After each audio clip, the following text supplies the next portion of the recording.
Hurling Pod. On Off the Ball. With Applegreen. Making every journey better.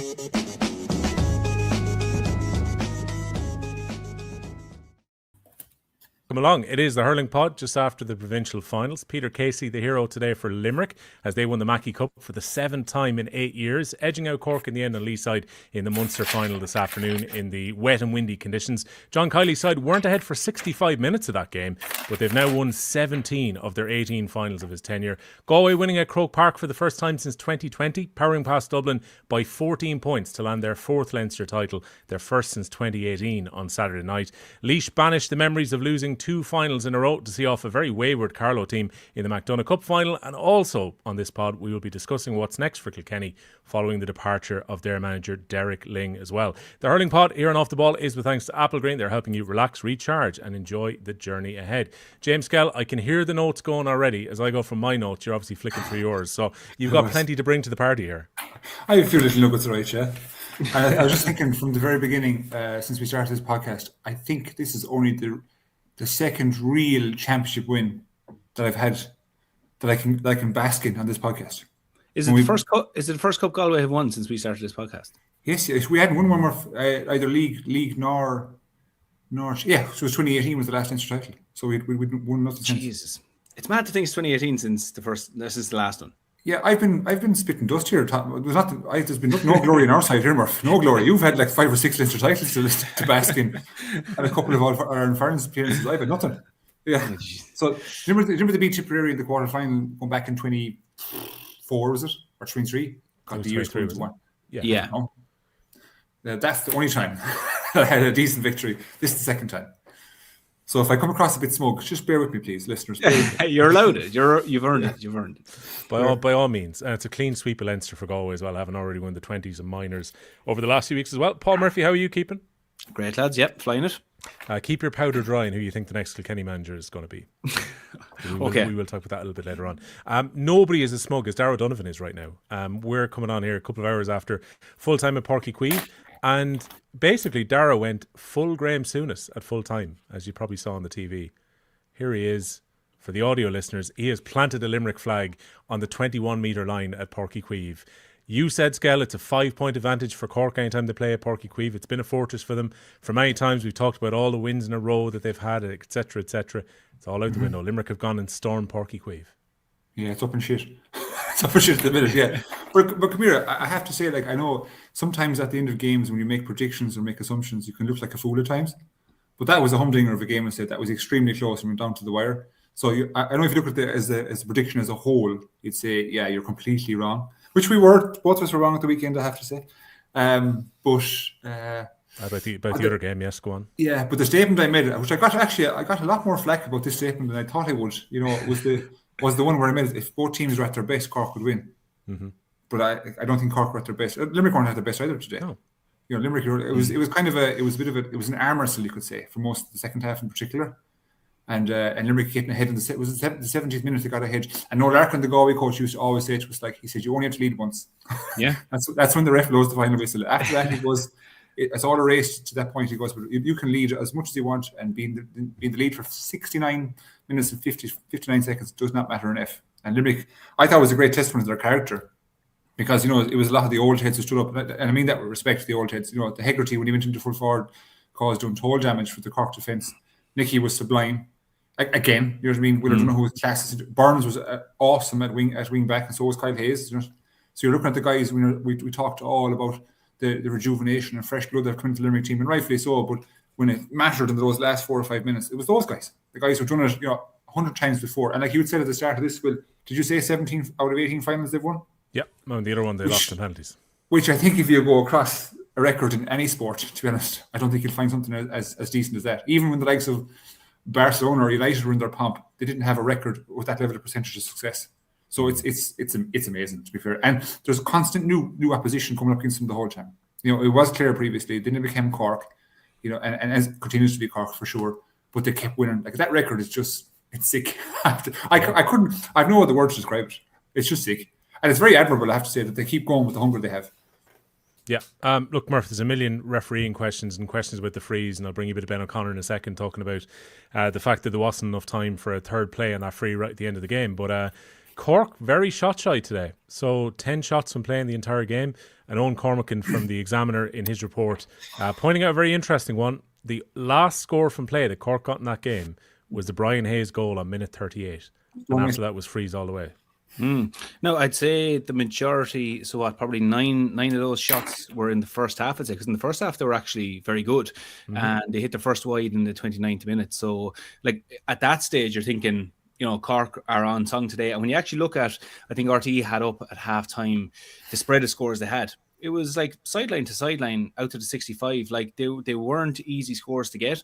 And I think under the conditions, I think Limerick would obviously say the same. Like the pressure they were under, in an ideal scenario, you carried into the lovely position in front of goal and you take your shot. But that wasn't a luxury either team really had today too many times. So it was surprising that it dropped off at such a rate. The wind did seem to be a factor for both sides. Like in the first half, Limerick were quite cautious in terms of, I don't think they had a shot from before the 65 in the first half. Aidan O'Connor, 2 of the frees going wide on the right side, which said to me there was a wind pushing it back.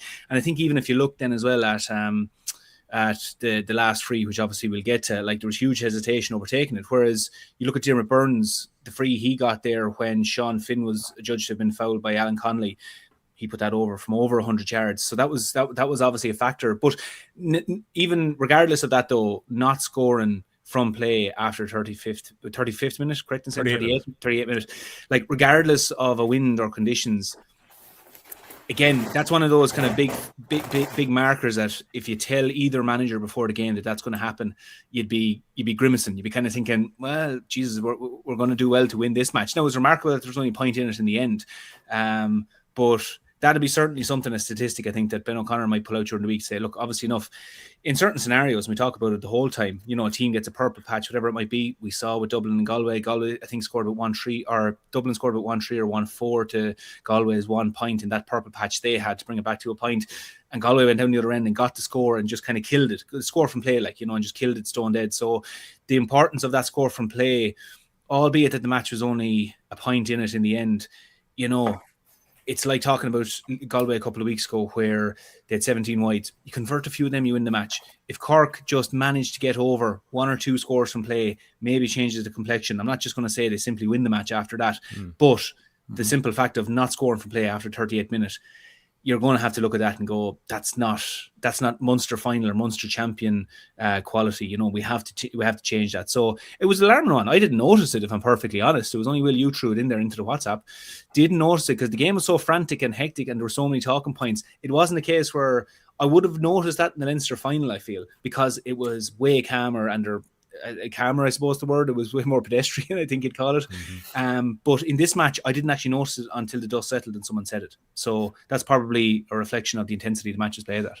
Yeah, indeed. And I think it was on 50 minutes RT flashed up a statistic at that point. Limerick had 29 shots into Cork's 19. And that obviously included place balls as well. So even at that point, Limerick were taking a lot more shots. And it was, I think it was close to level on 50 minutes. So it was actually a case of Limerick were not taking all their opportunities, but they were making more of them and having more shots and goal than Cork were at that point. But again, we're analysing from the end of the game before the start of it here. So welcome along to the YouTube audience who are watching us live at the moment as we put the pod together. And Tom O'Hall is wondering about that free at the end of the game and should it have been allowed to continue until the ball went dead. Before I get the two lads' opinions on that, Ben O'Connor had his press conference just a few minutes before we came on air. So this is what Ben O'Connor had to say when he was asked about the instruction or lack of instruction that the Cork players got on the pitch from the officials. I met some of the boys there and they just said, they said to him going off the field that he didn't tell them it was the last bucket of the ball. I thought normally a referee just said, this is lads, goal director, but they said he didn't. So now the boys, when you say surrounded them, that's a little bit much now. They were walking alongside him. His team of officials alongside him, Shorts, they were walking alongside him.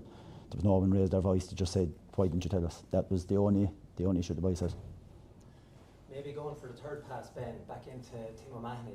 Maybe Coleman had that split chance, after going short with it.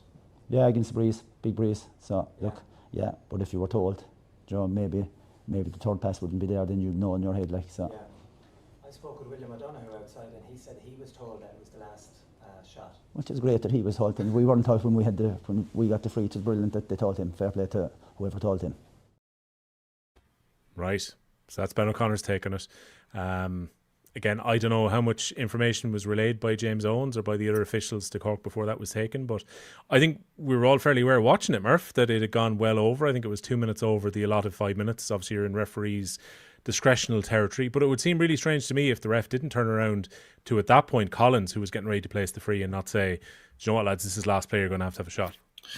I wouldn't be hanging my coat on it now, to be honest. Like, I would be looking at the clock going, we're a minute and a half over here. I'm assuming it's the last play. Like, when I remember the ball went out for a line ball there, and Coleman was standing over and he was kind of taking his time looking to pick out a player. At this stage, it was over the 30. It was over the 5 minutes additional time. At that stage, I was thinking, get that ball in, like, get it moving towards the 21, because I thought, maybe Owens was going to blow it in the next puck or so. My initial thought when I saw the free happen, I saw Coleman stand over it, close to the 45, knowing the wind was strong. I said, it's not, I don't know if he'll reach it. Like, it's a big slap is needed here into that wind to reach it. So when I saw Collins coming out, I thought Collins would go for it. I'll be honest, I thought it was risky. Like, there's no obligation for the referee, and I'm not going to defend Owens because there was a lot of calls all over the place today. There was a lot of really suspect calls, but I wouldn't be waiting for the referee in a cagey scenario like that for him to tell me. I'd be assuming, right, lads, I don't want to take a chance here. I'm going for it because, and I would get your biggest striker out to strike that ball. I've heard plenty of matches where it's coming down to a point where the referee didn't say anything. And yes, it's courtesy. It's nice. It's great if a referee says it.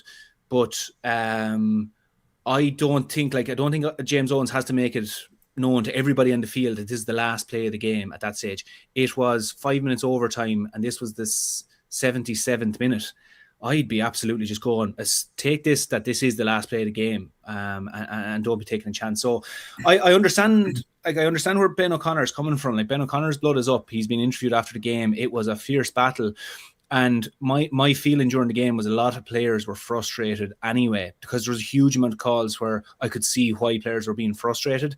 But the one at the end, I think they had their opportunity to have a go and have a shot. And the other thing I will say is it dropped short anyway. When Tim O'Mahony struck it, if that ball flew over the black spot after it was struck, I'd go, yeah, you should have let that play out because the ball is in midair. It was very apparent when James Owen was blowing the whistle that ball wasn't going anywhere near over the bar, or, so to be honest, I'm not really, I wouldn't be really too aggrieved if either side, if the game ended like that for them. It's the 77th and a half minute, or 77th minute. You should know. That I know it might be a bit harsh, but that's my opinion. Yeah. What was your take on Skehill? I watched the interview as well after the game, and when he said that they didn't tell us, he didn't tell us. The question I said is, did you ask? Did you ask? I said, because I think it was a Tim O'Mahony that was down, lads, and he was down for probably a good 30 seconds to 40 seconds. And the ref was in close proximity. So the first thing I'd be doing, I've often done with puck outs, is what have I left? Is this the last puck? Let's say does the ball have to go dead? Have I 10 seconds, 30 seconds? And I would get kind of the parameters from the ref, and that would dictate what we do for the next play. So if it was the last puck, you have to hoof it. Like, you've got to go far with it, Yeah. But if the ref said, let's say you've got 30 seconds, then that's a different story, or 20 seconds. But I just don't like the blame game. For that particular instance, I have my issues with referees, don't get me wrong. And even today, I thought it was a bit whistle happy. But in that particular situation, that instant, I'm asking the referee, what have I left? Yeah. Tell me what's on here. Tell me what's going on here, right? And if he says 30 seconds, I'm playing a short. And like I said, Murph, good point. I don't know who got the shot at the end. It was O'Mahony again. He was directly on the broken central line. It dropped short to a Limerick player. It's game over. So you can't be too harsh. Yes, we're looking at the outcome. The outcome was that he blew the whistle, right? But you're looking at it with tinted glasses here. The actual outcome was the ball dropped short into a Limerick hand and it's gone. You know what I mean? Yeah. So it's gone anyways, right? And like someone put up there was 7 minutes and change gone at the time when there was 5 allocated. So I don't think you can argue too much. In the same breath, like you made a point there about Burns' free, Murph, I distinctly remember that was given away like in the 21 and there was dissent. It was brought forward. Point. Very small margins, right? So if I'm looking to focus somewhere, I would take the focus off the referee. Like, if we're looking to focus on ourselves. Do you know what I mean? At the same cost as a point. Our puck strategy was not really hectic, in the second half particular, or the first half. So there's a lot more to work on. It just seems like the same kind of thing caught Cork today that I did them in the league final. But it's still like they're impressive at times. Like, their forwards are electric. And from a goal perspective, you'd have to think, no offence here, that Cork will come through awfully. No offense, that Cork comes through awfully, and as it stands right now, they could go right through Galway. So that's the worrisome factor here. I was watching the game today. I didn't know who I wanted to win because both were worrying me in equal measure. Yeah. You actually had your Galway hat on. Is that what you call it? Galway hat on. Yeah, Full Galway hat. I was watching it. I want this go to extra time. I don't care who, because I didn't care who wins. Like, but in terms of the spectacle, I saw a lot of people, and sorry not to cut across you there, but I saw a lot of people just saying like that it wasn't a great game. Some people were saying it. I thought it was brilliant. There was flaws in it. I don't mind flaws in a game, but there was great battle. The crowd were nearly in the field. It was a packed out Páirc Uí Chaoimh. Conditions weren't great, but there were still moments of unbelievable skill. Like Peter Casey's point there at the end, unbelievable. Like, and I'm just picking one part of it there. I thought there was fantastic defending. Goalkeepers were outstanding. Probably the 2 men of the match were the goalkeepers. I just think there was huge parts from there. But sorry, Skehill, I jumped across you there. No, I was finished anyway. I was just putting it into context as a Galway person. Yeah. Like, you know, the strength of these two powerhouses when I was trying to assess them from the semi-final matchup. Again, I apologise to all the Offaly people, but one would think that we'd be drawn against us in the semi. But like I was saying, Jez, if Cork win, you've got bloody Brian Hayes and William Buckley. If Limerick win, fucking Aidan O'Connor and Gareth Shears. Like, you know, you couldn't find a weak spot at all in this situation. So, and I think it's equal. I stand by this. Like, it didn't matter who won or lost. It's still the difficulty level is as equal with Cork as it would have been with Limerick. So it's going to be a tough one. But again, the Munster final, I think it's a great. So the crowd, I find, maybe you do find this as well, Murph. Even in all our history of Leinster, they get much more involved for some reason in Munster. I can't put my hands on it. And I don't think sometimes I don't believe it's the game. Okay, of course there is at times it's the game. But more so, I don't know, is it the stadiums? Is it the proximity to fans to the stadiums? Is it the size of stadiums? You know, the product is obviously excellent in Munster, but it just feels like the crowd are participating in the game. Do you know what I mean with that? Yeah. Like they're all trying to dive for a block and trying to catch the ball as much as the players are on the pitch. And there was times yesterday in Croke Park it felt that it was kind of itching like in the first half. But you can't get that grasp of it unless Croke Park is full. You know, so we don't see it enough. That's why I think Munster is like it's facilitated greatly when the crowd has such great involvement. And you know, the groans that were coming from the referee in decisions from the crowd, you know, I thought just adds to the tension. You know, real tension, nail biting stuff. And that's kind of what you wanted to explain earlier on. Like it was so frantic was the word. Oh, it was. Yeah, it was brilliant. Like, and then it was even on the sideline. Like there was instances there where it cut to the sideline, and like John Kiley, like there was what would you call it, theatrics on the sideline. John Kiley go to shake Ben O'Connor's hand, and Ben O'Connor storming off. Like I was loving that. Like as a neutral looking at that, going, do you know the way you think back of great moments in GA over the years. And there's like personalities on the sidelines. Like back years ago, where there was Gerlock Nan or Liam Griffin or any of these lads, and there was a bit of theatrics. And to be honest, I always think it's probably an indication of how, you know, tense a game is when it gets tense on the sideline. Like, you know, was there tension in the Leinster final? No, there wasn't. Like, was there tension here? It was. It spilled onto the sidelines and up into the crowd. And even I think in the first half, there was even parts you'd forget about. Like there was first half there, I think a ball carrier, a water carrier. I don't know, did you get booked for bringing in a towel? And then after that, you could bring in all the towels you want. There was no issue. There was lads throwing towels in everywhere. So it's like just the poor devil in the first half got the riot act right to him. And then after that, actually go on. All the towel. Anybody who has a towel, come on in. But to be honest, I thought today was absolutely brilliant. And even you see the emotions afterwards. Like you spoke of the success of Limerick as well. You saw Kiley leaping around in the field after the game and see the Limerick lads. And even something you'd forget, like they did the reversal last year. So Cork go up to the Gaelic Grounds last year, win the Munster final. I think the Limerick fans will allow us to say that now. They were trying to not let us say it for the last year. But then Limerick go down to Páirc Uí Chaoimh, put in a serious battle, don't lead from the 5th minute to the 70th minute, then get into the lead. They even have an opportunity to win it, and Hegarty's point hits the post. And there was tension everywhere. There was big hits. There was, you know, contentious calls. There was just so much to enjoy about it. I just thought it was. I genuinely wanted extra time. That's me being selfish. Was the only frustrating part that I just felt that Owens was whistle happy, particularly in the tackle. Of course, come here. We win, and it's very easy to point towards the ref, and I can be the first to do it at times as well. But there were instances in that game where there were genuine fouls. There were genuine fouls, right? But just I thought he lacked a little bit of consistency, particularly on the side of Cork. That sounds like. You know, there's a couple of, and I'm not Ben O'Connor. I'm not a Ben O'Connor fan, like in this instance, right? But I'm saying, we're all asking for consistency on both sides of the ball. But I just thought the Cork, you know, forwards got a little bit, you know, wrestled more than the Limerick lads. I put it that way, in the most PC version I can. That's interesting. I thought for a second you were saying that he was in favour of Cork, because the feeling is, certainly online, what I've seen so far, was that he gave Limerick a good day of it. I think Limerick can say they've had harder days with referees, to be honest. Okay. I think that they've had harder days. I think today wasn't such a bad day, to be fair. And look, there might be days that goes against them in future. It swings around about with all these teams and referees. But I just thought today it was a little bit tricky, particularly the tackle. I was trying to ascertain what constitutes a tackle in this instance, because every team in the country, they do what's called, they put the arm in, arm out. Everyone does it, right? You put your arm in, you block, you put your arm out. And come here, as coaches, we're all telling them, grab the arms, grab the arm, tap the arm, hit the arm that has the ball, that has the hand hold the ball, and then get your hand out again. Keep the arms low, keep them below the nipples, keep them below the nipples, and get out. And then when guys were doing that, I felt, geez, he's pulling them in that instance. But then when I went down the other side, I was like, he didn't pull that, And then I thought he got fooled a little bit for one or two occasions, particularly the one with Darragh Donovan under the near side. Remember Darragh Donovan? I felt he just went down, like, under the near side, kind of on the 21 or the 14. Oh, I remember that one. Yeah. He just kind of went down, and I was thinking, geez, you fell for that, like. Yeah, that wasn't a free out. Yeah.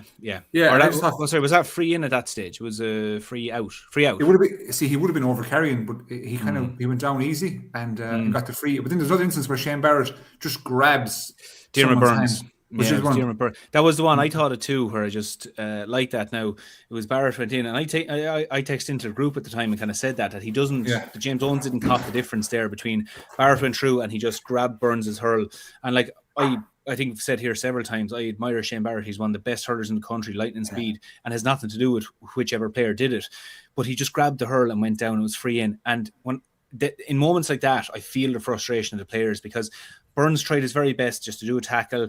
He was, I'd say, even willing, not to say willing to let Barrett pass them, but he wasn't going to take him down or anything. And then when Barrett grabs the hurl and goes down, it's killer. But then on the flip side of that, Alan Connolly goes out, gets something on Sean Finn, and it's a free out. That's the one they remonstrated for, and Burns puts it over. That was just going out, standing in beside him. And on a wet day, like, your momentum will nearly knock you over. I felt that wasn't a free for Limerick. So I think on both sides, for me, I didn't feel it was one way or the other. I just kept kind of noticing moments where I was like, that's a player grabbing someone's arm. And it happened more than once. Murph, do you feel as a defender, sorry to cut across you, sir. Go on here. I feel like it's forwards all the time. I feel like it's a forward tactic. Yeah. And I know we're like a defenders group here. I get that, right? Yeah. But I feel like it's always forwards that, let's say, when they're kind of, getting tackled some way that they can't release or get away or create distance from the defender, they grab the arm and go down. I just think if the roles reversed, right, and let's say Paul Murphy's coming out cornerback and he grabs someone else's hand and goes down, because there's not a goal opportunity straight ahead of you, are you getting that free? Are you getting that free? And I'm like, I don't think you will, sir. I don't think you will. I think because you're forward with the potential of reward for a goal, you're given the free straight away. Yeah, and just I hate to see referees falling for it, because everyone can see it who's played the game. Yeah. I can see them a mile away. Oh, he's grabbed his arm and fell down, because even the legs movement, the dive, it's like it's a full body movement. Like it's I think another reason I think as well that forwards get away with it more is that if you're a back, invariably the referee is stationed between the two 45s moving up and down the field. So as a back coming out, they're usually facing the referee, so they can't hide that they're holding on the hand or they're holding the arm. Whereas the forward invariably has his back to the referee, is going through, hits the deck, and then throw in a little an old sprinkling of theatrics and you have your free, like, it's it's a frustrating one. And do you know what, it's kind of one that I want, if there was a rule to say, like a few years ago we hurled Dublin in Portlaoise, and I don't know, was it 2016, I think it was, Barry Kelly was reffing, and Liam Rush turned his back to Barry Kelly, threw the ball on the hurl and caught it again and went on. Barry Kelly blew him for travelling, and Liam Rush turned to Barry Kelly and said, I popped it on the hurl. And Barry Kelly turned to the linesman and said, did he? And the linesman went, yeah. He went, sorry, and threw in the ball. I think that's the one that the linesman could be just stick the head over to the linesman. Did he grab the hurl there? Right, Grant. And actually turn it, reverse it. If he grabbed the hurl, reverse it and throw it around, because a referee, not going to see all of them, but it's definitely one I want to see get out of the way, because these cheap frees that are just popped over then, and a back is only getting frustrated. And obviously I'm on the backs committee here, but I just don't like these frees. They frustrate me.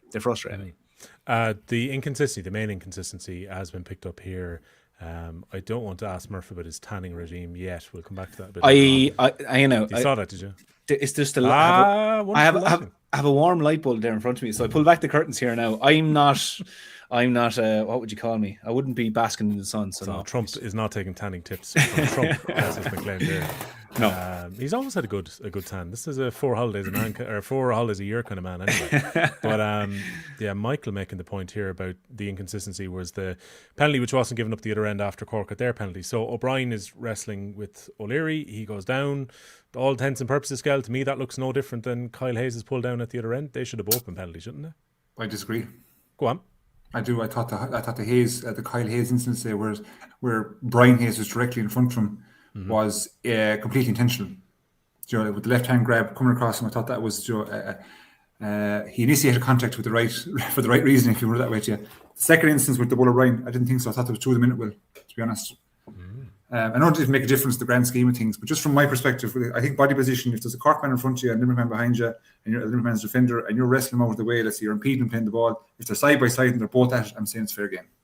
We see it every day. We see it every day with the full back and full forward, or others, are right beside each other, and they're wrestling each other. I'm letting that one off, let's say. And the Limerick folk, you'll hop on the bandwagon now and you start going on about this being a penalty. No, it's not. You can't get everything for fuck's sake. Right? She's like, come on. I love a good random fuck in the middle there. Yeah, for absolutely no reason. Yeah, it's brilliant. You're taking it, Murph? I'd actually agree with Skehill, and do you know what? I'm happy to say this from the point of view that Limerick won. Sometimes when teams lose and you have these situations, it feels like you're jumping on the back of a team or whatever. Limerick won, so I think we can openly say this one. I found it very hard to look at it, like Kyle Hayes and Brian Hayes. Kyle Hayes comes in behind and it's the arm over the shoulder and pulling back, and Hayes is looking to try and play that ball. I couldn't tell who started the other one. That's the thing. So like, if Niall O'Leary and it wasn't Niall O'Leary, wasn't it? And the Bull O'Brien, wasn't that the two boys? Yeah. There could be a situation there where Bull O'Brien goes to get involved, and then once the ball is in midair, looks to get away from being involved, but you're now tangled, and there's a little bit of who started this, like the chicken or the egg, who started this one. So we're in bother then. And when I looked at it, I went, they're wound up around each other here now. And again, probably bring us back to the point a couple of minutes ago. Is there a little bit of looking for a free here? That's not Shane O'Brien's style, and I'm not claiming that is him. But forwards will go to get touch tight with defenders, get involved, get your body in with them, and if an arm goes over the head or appears to be a jersey tug or anything, you might get a free. But I'd agree with Skehill on that one. I wasn't too upset about that. I was thinking that's a very tough one to call, and like that, there's arms and legs everywhere. It's hard to figure who was the instigator there. From in the interest of balance, the comments largely disagree with you, by the way. But they won, so they're all right. You'll be all right. Castle Long, 3-3-3. You won, bud. You're okay. Where is Castle Long, lads? Is that Limerick? It is, yeah. It's but he's a Limerick fan, I know that. But like that, it's. I'm nearly happy in one way that there's an instance here where the team won. But we can talk about it in a healthy way because, like I said, the way when lads nearly have their vision is blurred a small bit when you lose a match. And if there was a decision like that where you could have won the match, it's very hard to have a balanced discussion on it then. Limerick won this one, and I'm in Skehill's camp there. I just think that, that was two lads getting wound up. And the fact it was in the box, there was probably 3 or 4 other instances like that went on during the game that nobody really remember. Like, I think there was actually one, Sean O'Donoghue and Gillan kind of got caught up at one stage, and I actually think Sean O'Donoghue did a good bit of defending. In fairness, it was played on, it wasn't blown as a free. Sometimes I see them blown as frees and I'm going, geez, that was just a good bit of strong defending there, So anyway, there you are. Right. Dara Murphy has contacts here on the YouTube, and I did look at his tweet just before we come on as well, or his ex. Attached is the Mark Fitzgerald black card, which is the clip he has taken from GA Plus from the game between Waterford and Tipperary. I was wondering, how come there's a black card there and there's no black card for Kyle Hayes? Secondly, how is the Bull O'Brien not getting a penalty for the exact same thing up the other end? Big team bias, as Dara's taken it. So the two lads have obviously given their taking it there. I mean, you watched the clip. It was Cork and Waterford was the other game. The Fitzgerald one that ends up a black card, to me, it doesn't look too different to what happened today. I think you could feel aggrieved that there's an inconsistency in that as well. I feel aggrieved for Mark Fitzgerald. Do you remember? Yeah, remember at the time, Mark, we said that we didn't believe that was a black card incident. Yeah, we said, and in today, let's say when it happened in real time, because Brian Hayes is not in full possession, I think it's not a clear cut goal chance. Obviously, there's potential for goals if he gets possession and he's impeded him getting possession. But I thought, as regards, again, I could be wrong with regards to my interpretation of the rule, but if he has possession, different story. Will Like if he turned and facing the goal and clear cut opportunity, that's fair enough. That's why we didn't agree with the Mark Fitzgerald one at the time. I can remember it correctly. But you know, I think that's the reason why he doesn't get a black card, and I think it's a good decision by Owens. Are people debating us on this one? No, I think it's just people are more arguing the Mark Fitzgerald, the inconsistency, I suppose, across referees, that it was, you know, obviously important match for Waterford, and Mark Fitzgerald gets a black card, and you're looking for any chance you get. I'd say if you're a Waterford person looking on seeing that today, you're disappointed, and rightfully so, because it's not consistent. Like whether the rule book says one thing or another, the one thing you can agree on is that it was inconsistent, whether the one today and the one against Mark Fitzgerald. Yeah. Agreed. Donal also is still a defiant Cork fan after the game. Sorry now, Will and Skehill, but Cork will win the All-Ireland. So good man, Donal. Just hop off everyone. I'm out of championship, so I'm all for lads firing shots now at this stage. Totally, you can stand by entirely on this one. Richard Hogan also wondering about the Hawkeye in Thurles. Has it been fixed or is it still in trouble? I don't know. My first-hand memory was sitting beside it at the league final a few years ago, and it needed a reboot, and it looked like Windows XP at the time. It's slow enough, isn't it? Yeah, the Hawkeye, and it should be fucking called something else. I'm not sure. Do you remember the sound of the old modems back in the day, lads? Yeah. That's what Hawkeye sounds like in Thurles. Go away. Have you heard it? It sounds like it's sick. Yeah, it's not like it's ill. It sounds like it's literally Murph right beside the commentary box. It's like two doors down from the commentary box. I didn't know that. Like, okay, I just presumed it was someone out in a van or something. And there's a man. There is a man. There's a man in the room as well. He's in a box room. Yeah, right? yeah. He's minding the software, Murph, because it's got millions worth of fucking equipment in there. But if you hear going screaming, just trying to figure out what's going on, it's like, Jesus, this yoke. It's working overdrive. Isn't it amazing that they don't have in Páirc Uí Chaoimh yet? Like I just now I don't know how much it costs to roll it out per stadium. Yeah. I'm not sure. Actually, just to throw one random funny one, we played in the Leinster Championship this year, and when we were playing up in was it Navan? I can't even remember where he played. Was it Navan or Trim? Whichever. Anyway, Navan, I think it was. And on the last pucks of the game, I don't know, it went wide or over the bar. The umpire went to do a Hawkeye. Wide. He just waved it wide. But there was like maybe 1,000 people at the match. It was in the middle of December, and like you're in Navan. It's like there's no Hawkeye here.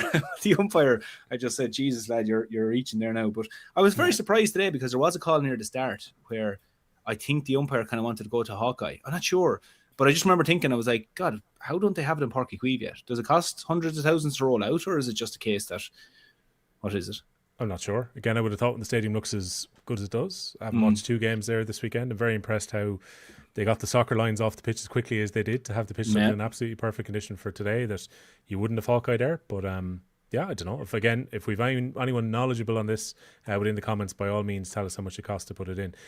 Because it is Nicky Quaid's birthday this week, and because Skehill loves Nicky Quaid, let's give a Skehill Nicky Quaid question here. Question for Skehill: how much of Quaid's puck-out success is down to his own delivery? How much of it is about how in sync he is with Lynch, Hegarty, O'Neill, and O'Connor? Feels like a sum of all parts. So I like the last sentence there with that person, whoever that person was, when they said sum of all parts. That's as critical a phrase or wording that you can use when you're talking about a team, a team tactic, and that's what it is, So the puck out, let's say you've got possession, and I hear people, they blame goalkeepers an awful lot if puck out success is a bit low. And the only time I blame a goalkeeper is if they're putting it in the wrong positions or they're putting it over the lines, right? But with regard to a team like Limerick, who are so well in sync and synchronized, you could say, but from half forward line all the way up towards Nicky, it's exceptional that they still manage to do it when they've been doing it for the last, I don't know, that's 8 years, 9 years, how they still manage to do it. And B, it's the effort level of the forwards out there. What they provide and put on a platform for Nicky, let's say, is to be commended, because if you watch Hegarty, and I said before, it's very hard to see this on television, but if you're there live, you can see the effort that the likes of Hegarty and O'Connor and Morrissey, etc., are putting into, creating space by constantly doing these lone busting runs. And we might see Hegarty get these 2 puckouts in the game that are fantastic. He might make 12 runs. He might make these bursting runs, and that's why he's to go in full forward for a bit, to get a bit of a break, you could say, because, it's a very, very high level of effort that's required. And it was a key thing for Jake Morris last year, which I've referenced before. The effort he made, for Rhys Shelley was a key point to get him to very possession in key moments. So I think it's a tandem, I looked at Patrick Collins today, particularly in the second half, and it was either route 1 with regards to the number 10 position, or it was kind of go short, and then they just kind of assess it from there. There was actually twice in possession you saw him, at kind of his goal line, wondering where am I putting this? Where am I putting this? Whereas you always see kind of a coolness and a calmness with Nicky, that he trusts that there'll be an opportunity provided by the outfielders, and more often than not there is.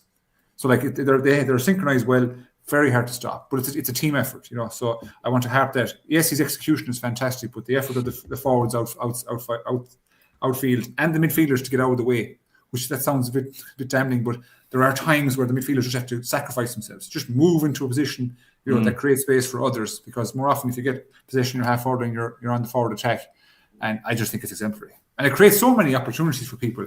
Like, it's very hard to mark that. Like, I say fewer at wing back, and you decide you either do one or two things, fellas. You either set up as a kind of, you mark the space, you mark the man. So if you're on Hegarty and you're playing wing back and he's moving this way and that way, and you can see an ocean of grass outside you, you decide, I'm going to mark the grass now. He'll just go the opposite side, and he'll find a hole because a midfielder's opened up for him, or Burns has dropped back really deep to create a lovely pocket for the likes of O'Neill or Hegarty. It's extremely hard to stop unless you've got loads of cover from your own forward unit. And like, I think sometimes I'd be looking at teams saying, just give Sean Finn the ball, give it to them Morrissey.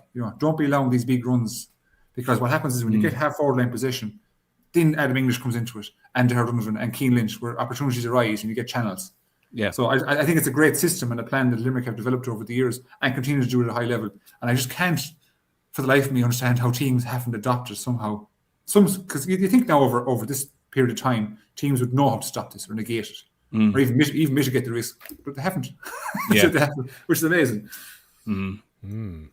Why? So there was an argument at half-time. I've just been intrigued by Mike O'Connor's question here when it was the last time that a goalkeeper has won Hurler of the Year. I'm guessing you're thinking Nicky Quaid could potentially win it.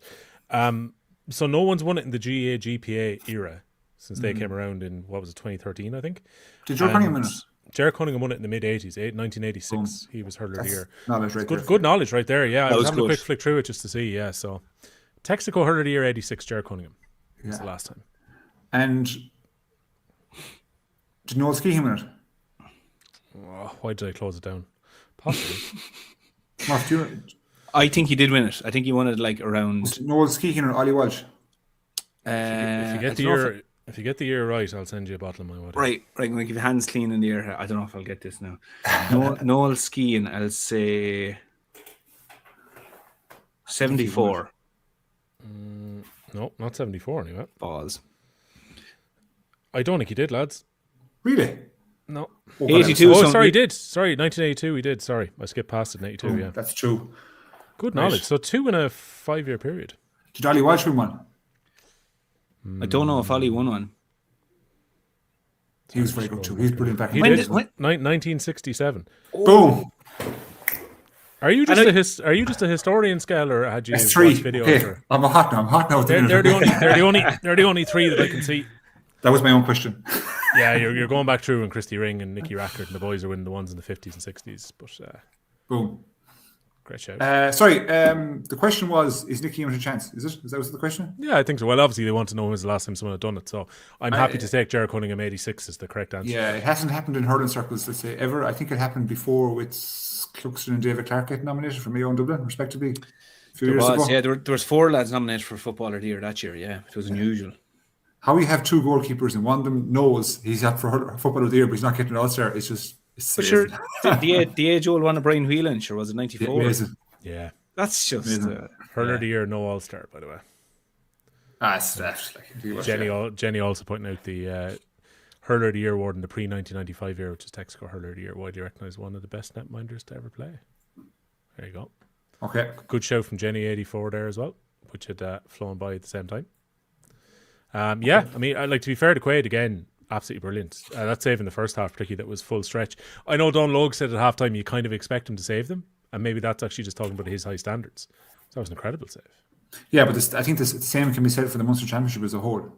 Sometimes people give out about the state of the championship or the level of quality in games. That's because we've become so spoiled with hurling in general. I think there was a period there, to be honest, lads, where like if you go from like 2012, like 2023, 24, the games that produced every year were just sick. They were just sick. That the quality was being risen every single year, and when it gets to a point where it can not go any higher and it plateaus to a degree, I use plateau in inverted commas, people are up in arms. It's not good enough. The Hurling Championship is suffered. We need to change the rules. Everyone needs to chill out a small bit. Like, hurling is in a great place. And I know we don't get the enthralling contest that we got. I think the year before last, the Munster Championship was ridiculous. But still, we have a great product. To be fair, we have a great product. Yeah. Okay. Yeah. We'll go back to the game in a second, but here's another one which I'm going to call Skehill's questions for today. Coming in from Kieran O'Rourke. For James, can having two goalkeepers competing for a huge distraction for a team? You had it with Galway. I can remember college days. You had it with Matty Ryan for freshers hurling in college as well. So can it be a distraction of two keepers going for the one position? That's my old cornerback, Rourke, is it? That is. I bet you it is. Come on, Rourke. Good to have you. I don't think so. I think it can be tough on the goalkeeper specifically. That's why I asked you this morning, actually, Murph, with regards to your Leinster final appearances. I was trying to do the statistics. I was thinking, Murph, you had played in 8, I thought, offhand. That you had played in 7 and was up for 1. And I think Colm and I were part of 10 Leinster finals, where we're 5-5, something like that. Yeah. You know what I mean? So that's why, for context, I was trying to grasp that, because I was bringing it back to Pádraig Mannion and Daithí Burke, who were playing yesterday in their 9th and 10th respective finals, something like that. But our success ratio has been quite low. But regardless, back to the point, I think as two goalkeepers, it can be tough because it's only one position. But like we'd agreed long time ago that, you know, we're really good friends, to be honest, really, really good friends. So that, I don't know if that help or hinder us, but there was never any animosity. You know, he was one of my best mates in the panel, and we said, go as hard as we can, and all we can do is drive each other to be better. That's it.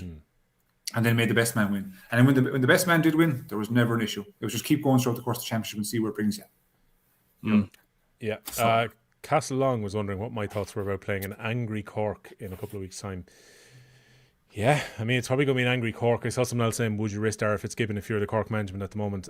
Again, I don't know. I think the fact that he was named in the extended panel on Friday would indicate that he's almost back. Now, I think you're generally fairly tender after you get your appendix out. So it all depends how much training he's been able to do or not do over the last, I guess, probably just the last week. Getting 4 weeks for the recovery time. Look, the last time the Cork played Offaly, it was in O'Connor Park in the preliminary quarter-final a few years ago after the McDonagh Cup final, and Cork went through Offaly, but Offaly scored a fair amount up the other end, and people were wondering, is this a concern about Cork's defence? Look, I think Offaly will go and have a go at it. They're in literally bonus territory, and that's not playing down Offaly's own chances. There's a few people last week were saying that I was being too negative about Offaly when I thought Offaly are going to lose to Cork or Limerick. Well, like the bookmakers will tell you, they're going to be overwhelming underdogs when it comes to that game, whether it had been Limerick or had it been Cork. And yeah, 100% I expect a response from Cork the next day. We'll get to Dublin in a little bit and the game against Galway, but I'm expecting Clare and Cork to come through and to set up a semi-final, which is going to be Cork against Galway and Clare against Limerick. Pretty tasty semi-finals if that's what we get in a few weeks' time. But yeah, I mean, I think Cork will win that game. I mean, all indications are every game that Offaly have played against Cork in recent times, Cork have put up big scorelines. So I would love to see what happens, but sure, we'll see. Crack of the Ash wondering as well, is Paul Murphy back in the BBC this year? I am. You got the back. call? Got the call. Got the email. What's the crack of Flanagan though? Flanagan's doing off the ball midweek. He's doing Sunday game piece before the game. I saw him and Hoggy sitting down during the week. I went, all right. I saw him on the Sunday game today. He's probably going to be asked to do the BBC. And he also does the podcast on GA+. And I'm going to jostle him. If he doesn't come beside me on the BBC now, I'm walking over. RTE are about 10 feet away. I'm hitting him with jostle. But sure, he's good though, in fairness. This is the thing. Like, I was surprised last year. Like last year we had Shane O'Donnell with Seamus Callanan, Flanagan and Neil McManus. But like, O'Donnell was hurler of the year. And I was just kind of surprised that I was like, I just happened to be out of the championship. I was like, you know, I was like, I couldn't believe that we had him, obviously. Like, but no, Flanagan's good now, in fairness. And the other thing is, like, you know, if you're going getting, you want someone's insight, like, and that's what they want, really. It's insight, like, you know, on RTE. Who is the person with the most experience that's left the camp most recently? I know Shane Dowling left, you know, just it was at the end of last year. But like, realistically, Flanagan was the most recent out of all of them, realistically, who was there for the 4 in a row and all that as well. So like, he communicates it very well as well. I also loved as well that he just shirked the dress code. I don't know, is there a dress code in RTE? The two boys were dressed like it was a communion, and Flanagan was wearing his own gear, so he goes to the beat of his own drum. That I loved it. We'll drop the comment again, will you? Wait, which one?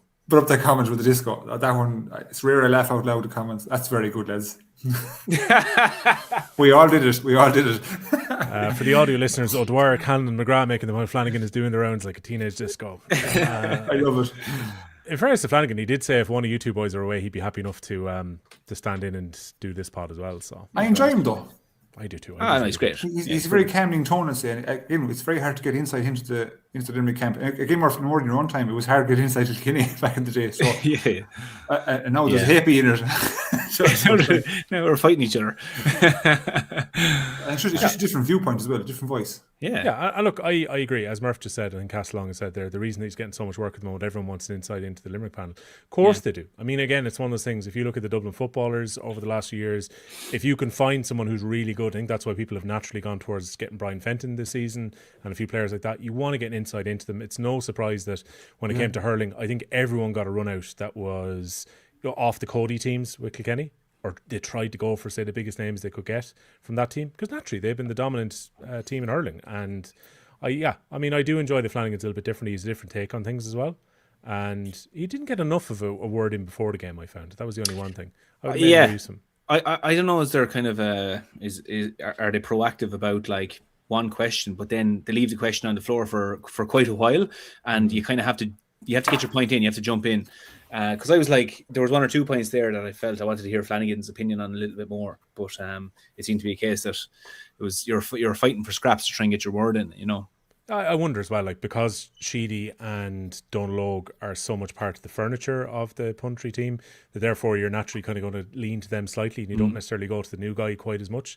But I thought when they brought Flanagan in, he was very good. It's not just who's your favourite? Like Flanagan of what, the pundits? Yeah. Ooh. In general, like across the board, or like everywhere, or where you? Well, I didn't go everywhere now, but if you go some of the game, the most prominent show with regards to our sport, who's your favourite? I like Dalo. Dalo's good, yeah. Dalo's great. Like, I suppose you can't count Flanagan now because he's only been on one Sunday game, but Flanagan and Dalo's, it's just, I find myself, again, I do you know what it is? It's preferences. He's endearing. Like it's preferences as to what you like from a pundit. Like, if you want something sensational, you can go and find your pundit for that. If you want someone who is just nice and relaxed and enjoying the game, you have someone for that. And I think Dalo strikes the balance really well, in fairness. Like, you know, he's like Tommy. The Dalo and Tommy are very similar in style. I get what you're saying. Yeah, they're quite endearing, let's say. They feel like they're friends of yours. Do you know what I mean? But it kind of feels like it's bad. If you dislike them, it's like, well, what's wrong with you that you dislike either of them? I love Cummins, to be honest. Cummins is great. I think Cummins is fantastic. I think Cummins is a real analyst, if you ask me. He did a great bit of analysis before the game today, actually. And he's a real analyst. Broke it down with Damien Lawler really well. Yeah, he's very good. Yeah. Look, again, it's a bit old school coming Dirty Den about Cyril Farrell. I know Cyril is still doing Woolies pod now at this stage, but I love Cyril. And Cyril is remarkably good fun as well. I remember I had him doing a local radio commentary for us earlier this year when Offaly played against Galway, and straight away his first joke was that Aran Island is the best thing to ever come from the Aran Islands, which I thought was pretty damn funny. So, like, Cyril's a bit of fun. That's what I like about Cyril's very insightful as well. I spoke to him after some match last year, and there's a tendency to think that, well, sometimes there's a tendency for people to think, because people have been on the air quite a while, that maybe their opinions aren't as fresh as whatever. But he made a few points fresh after we watched. I can't remember. I think it was an All-Ireland semi-final a couple of years ago. Clare and Kilkenny maybe. But he, on the spot, he picked out a few things, and I was like, that's actually a great point, and I didn't see that, like, you know. So he's really sharp, really intelligent in terms of his observations. He's the first man off to brought in the third man midfielder, sweeper. Was he? He was, yeah. He was the first man. He brought out the number 13 or 15 and brought him into the third man midfielder kind of sweeping job. Caught everyone by surprise, as you can imagine. You know what I mean? Yeah. Should God forbid someone had strayed from the 15 and 15. Good for people throwing in Jackie Tyrrell there. Jackie's not working on the telly this year, as far as I know. But I did always enjoy his stuff. Someone's well claiming that we're not going to give. Where is it going? We're not going to give Milan any credit here. Hold on a second. Milan's great. Well, we just said the Sunday game there. I was talking about television only. Yeah, lads, don't give Milan any credit. Up and down credit with TV up as good. Look, I think Milan is really, really good on the Indopod as well, and I think he's really good in the radio. Oftentimes I will enjoy it if I'm in the car and I've Radio 1 on, particularly during the league or so on, and you're like, it might be the biggest game of all time. and John Milan will make it sound like it is the biggest game of all time. He gets invested in every single match that he's commentating on. So for me, enthusiasm is massive, and I saw a few people saying Tommy Walsh as well. I was listening to Tommy earlier on. Now, this idea of Milan with Tommy Walsh should be unreal. That might just be too much energy in one place when it comes to a commentary booth. But I really enjoyed Tommy earlier on. He was on Off the Ball earlier just before the final, and I was listening to it on the way home. And basically, just start off with, John, it's a great time to be alive. It's Munster Hurling final day, and that's just Tommy. And like Tommy is as enthusiastic about that game as he was about the Joe McDonough yesterday, because he was ringing me about a car pass yesterday, and he was like, I can't wait to go in and watch the two games. So there's no playing with Tommy. He genuinely loves his hurling that much that he just loves going along to watch a game. So okay. Keep them coming in if you've got particular pundits that you enjoy. I saw Ian Ryan come up there. I was wondering, was that just another question? Skehill's former teammate, possibly. Could be, yeah. I have random notes here. John Kiley AirPods, is that new, or am I suffering from? No, they've been wearing them for a while. I presume the whole team. I presume are connected on a call. Surely.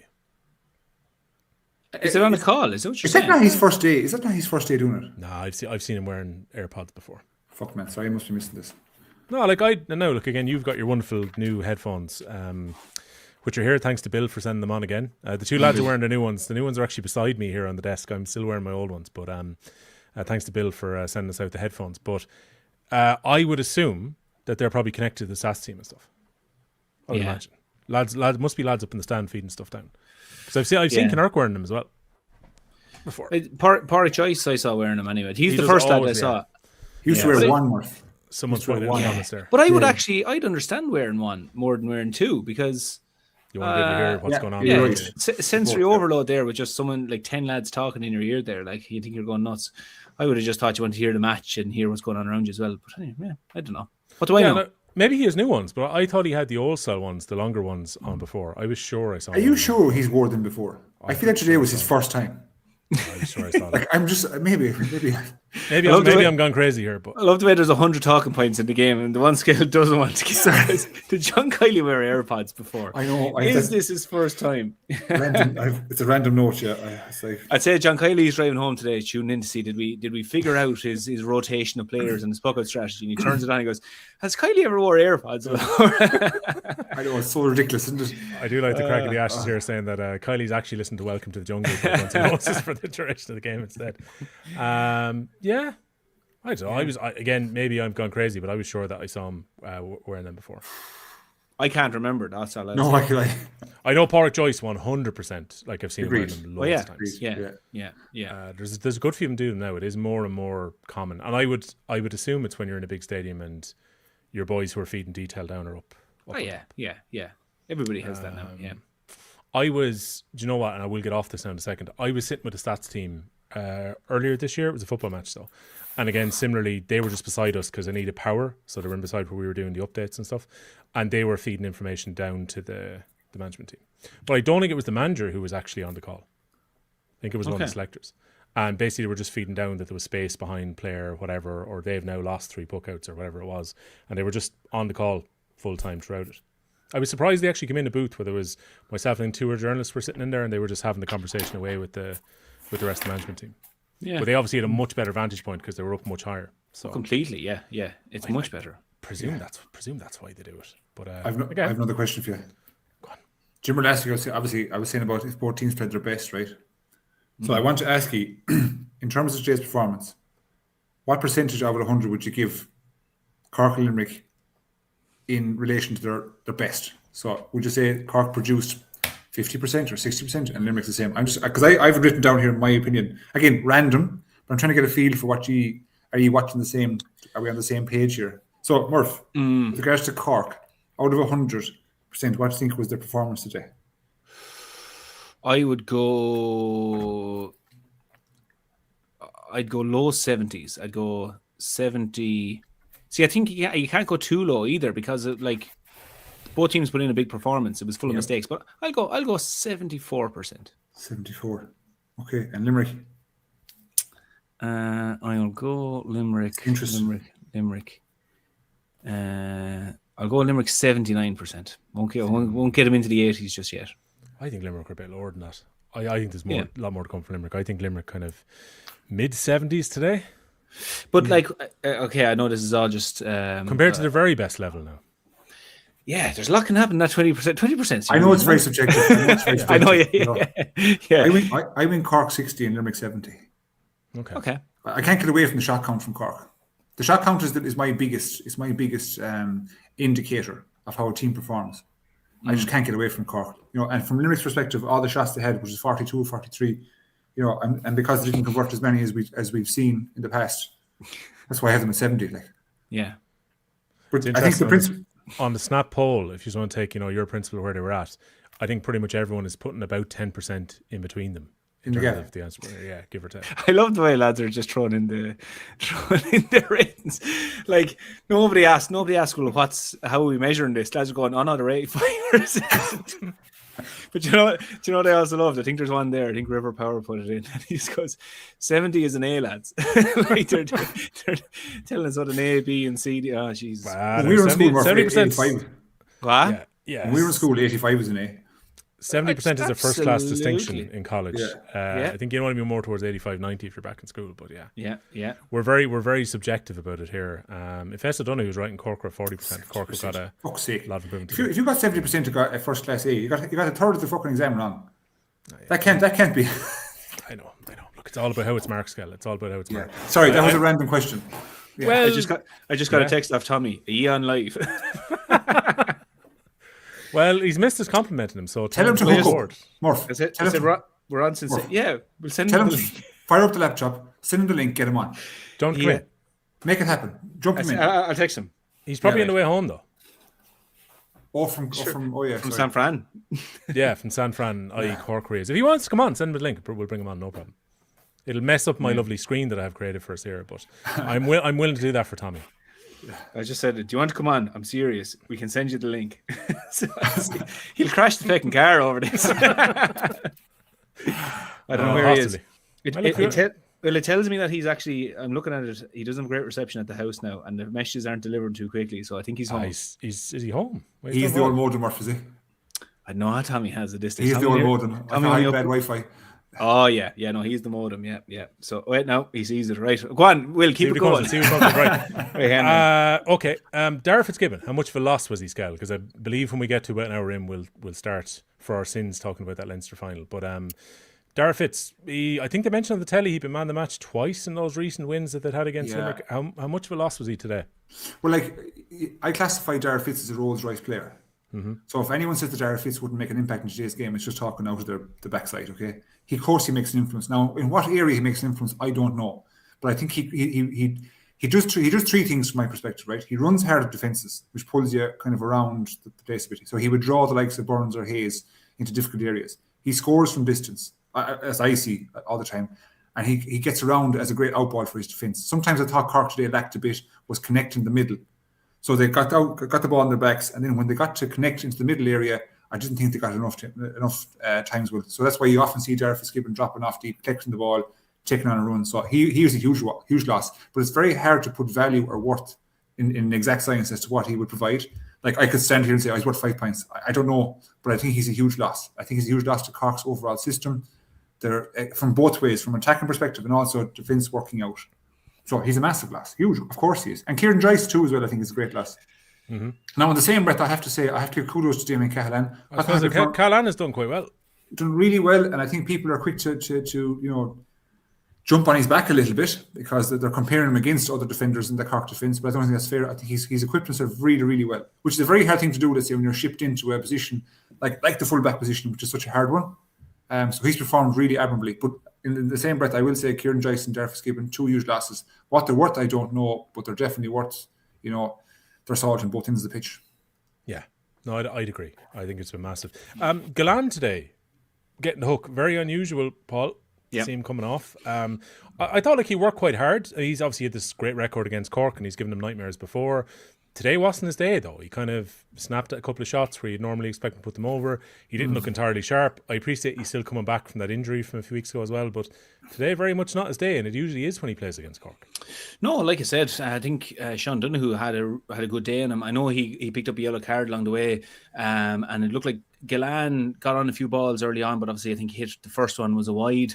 But Donoghue did a great job. I was only thinking of it that we said a few weeks ago that was Gillan, the question was asked, was Gillan markable even? And we saw today that, Sean O'Donoghue under not say under certain conditions, but when the rest of the team play a supporting role, he was able to mark him. Of course, Gillan won balls and Gillan had shots and different things.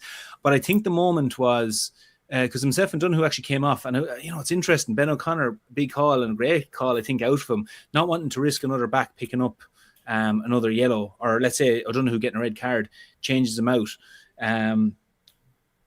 Sorry, Tommy's coming in there, so keep an eye on there. But the one thing about it was, the one where I think the decision was that he was going to come off was he got a ball out at the sideline and took a shot from the sideline and kind of went wayward. I think at that stage, Kylie was looking to keep the foot on the gas. They were behind at this stage as well.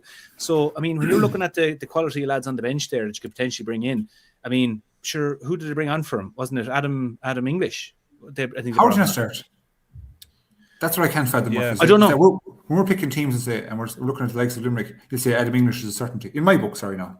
Yeah. When I heard he wasn't certain, he's definitely injured. He's hurt. That's what I thought, yeah. And then they kept bringing in Adam English. I'm like, I can't pick this team. I can't get to the logic of Kylie and Knock at all. You know what I mean? Because I thought he was another Rolls Royce player. Well, you'd be thinking that even if even if you're picking horses for courses, you'd be thinking that there's a few lads that are automatically on the team. So I just thought it was unusual. I'm slightly worried I have no four-way layout here for whenever Tommy pops in. Okay. He has just arrived and he's in the car. Look at this. He's not in San Francisco, by the way. Here we go. Tommy, how are you keeping? One of the greats. After that. How are you getting on? Where are you on the motorway? I know you've pulled in now, but where are you? Not in a good place. Somewhere in Tipperary, so the signal is probably brutal. Are you safe there? I know. I'll find out in a few minutes. Don't tell anyone where you're pulled in anyway. Tell us, go on, Tom. I know there's a video going up with you and Tommy Rooney in a few minutes. We were chatting to him after the game, but what was your take on Limerick's win against Cork today before we get into anything else? Yeah, well, before I get into that, Skehill, did you ever tell the story about the referees and the yellow cards? Is this the one abroad, is it? Yeah. Well, you told me about it abroad. I don't know where it happened. I'll talk to you again. You yes. I'll let you think about it. I'll tell you again. The game today it was an unbelievable contest. It was an absolute epic contest. You'd only appreciate if you're down that. The weather was shocking. The ground, I walked down the ground after it, actually, just have a look at it. It was so greasy, it's so perfect down there. It was cut, it's like going into the hairdressers and getting kind of a fade. The grass was just perfect. So when it rained and spilled today, it was so greasy. So it was impossible for your first touch, impossible for everyone. So that's the kind of conditions were there. But it just turned into, if you were to look through the forwards, was anyone brilliant? Was anyone 9, 10 out of 10? No.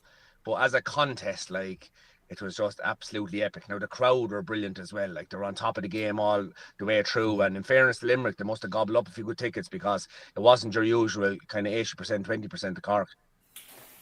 Yeah. Oh, no, for sure. It was an unbelievable amount of green that was actually down the middle of that pitch. So they got their hands in their tickets somewhat. And it made for an unbelievable atmosphere. I was listening on the radio just before the game as well, Tommy. I know the music was blaring and before it and everything. But it seemed even for a 2 o'clock throw-in, that was buzzing before that game. Yeah, it was buzzing. We were down very early now, trying to beat the traffic and that, and you couldn't. I was parked there around Cork Con, and there wasn't even a space to be got. That was all 11:30, 12:30, 1, 3.5 hours before it. And in fairness to a good Limerick lad, I got out of the car and he went up and knocked on his window and he's reading the paper or the phone or something. I just said to him, listen, it's like good backs and they work together. If you tip up here and let me in behind you, because I won't be going the way after the game. And in fairness, he did it. So he saved me about a 20-minute, I'd say, extra walk. So fair play to that Limerick. I knew their luck would be on then today after a good deed like that. Well, I can't let Skehill away with this story. How incriminating is this story really, Skehill? I have to look at it. I have to tie up with Tommy now off the ball, let's say. We'll have to see what. Because unfortunately, during my career, I have a lot of referee incidents, right? And some of them are more comical than others. So, Tommy, we'll catch up on that one and I'll tell it next week. Yeah, it's brilliant. Absolutely brilliant. Might be the first time he's ever pulled his punches. Go on, Skehill. Tommy, I want to get your opinion on, as being there in person, the referee and the game as a whole, let's say. Was the conditions tricky for the ref, or what's your thoughts? Look, I had said before the game that James Owens was having the year of his life. He was refereeing unbelievable. Why was that? Because, he was, like, do you remember last year when Tyler was refereeing the Munster final and he got injured? And we all thought, like, James was coming in, we said, geez, this is going to be way different now for the last, whatever it was, 10 or 20 minutes. But in fairness to him, he didn't. He kind of used his common sense and just rolled into the game. And, refereed obviously his own way, but wasn't blown as much for every single free. So today it was just, look, James, like, the story, like, it's so much different hurling on a day like today. There's going to be, if you blow the same way as you blow on a hot day, there'll be a million frees. But you have to referee it differently. You have to let some things slide because of the conditions. So that was the only thing. Look, I didn't think he favoured either team now. There's no point in saying that, like, but there was a few extra frees that just took away from, because it was going to be an absolutely epic. It was going to be an epic. Yeah. Agreed. While we have you, we may as well ask you about yesterday's game as well, because Skehill hasn't got the chance to put the Cheshire grin in his face yet about, Galway finally getting a trophy since 2018 and all that. Myself and Murph both predicted Dublin were going to put in a much better performance than they did, Tommy. They were fairly disappointing in the end, weren't they? Yeah, like, look, I thought, there was such a big Dublin crowd at it. There was a great atmosphere there for Leinster final. I'm not sure how many was there in the end, but it seemed like 40 or 50,000, because the Dublin crowd needed the start that Galway got. Because, then you're just buzzing from minute one. And it's like, a good start is half the battle. You start like that, the crowd then are in sing-song mode for the rest. We're all part of Dublin's army and all these songs are belting out from the stands. But they didn't get a chance. Galway got into such a head start, good lead in the start, that they were playing catch-up forevermore. So they needed the start that Galway got. But you have to say, listen, Galway were on it yesterday. They were defending unbelievable. And there was a couple of instances that I pointed out in my own head. One of them was Cottle Mannion's. Do you remember Cottle Mannion's chase and turnover off Brian Hayes? Brian Hayes was after setting up two great scores for Conor Burke. He chased, let's say, 30, 40 yards. Got in. It could have been a free now if he hadn't got the ball, but he got the ball. And I thought that was unbelievable. There was another instance then, I tell you, there was a third instance actually, Daithí Burke. Remember, James, Daithí went off injured and the knee, they thought he dislocated the knee. And like, it just said, strap it up. Strap up me dislocated knee, I'm going back on.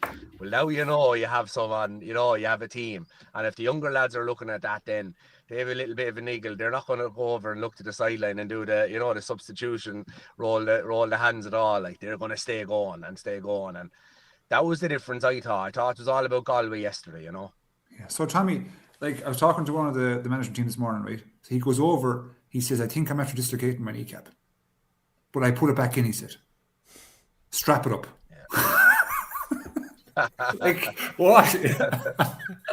But look, I'm like you, Tommy. If the younger boys see that kind of example, and if they feel a niggle or feel like they're tired or feel like they can't do it, look over at Daithí Burke. Of course you can.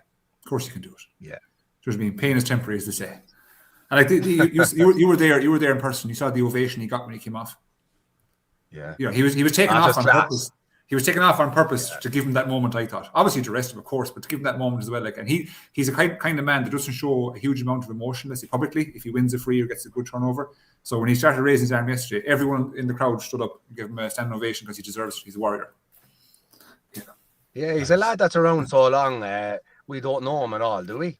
Like, he never obviously gives an interview or anything like that, but no, it's not his style. It's not his style, like, Tom. Yeah, we don't. He's brilliant cracking on the beer. Oh, sorry, he's brilliant cracking his out. Sorry, when he's out, I shouldn't have said on the beer. He's brilliant cracking his out, yeah. I like he's a guard in Limerick. Right, yeah. Now, another person that got a great standing ovation yesterday, lads, it was actually very emotional when Katie Taylor came out.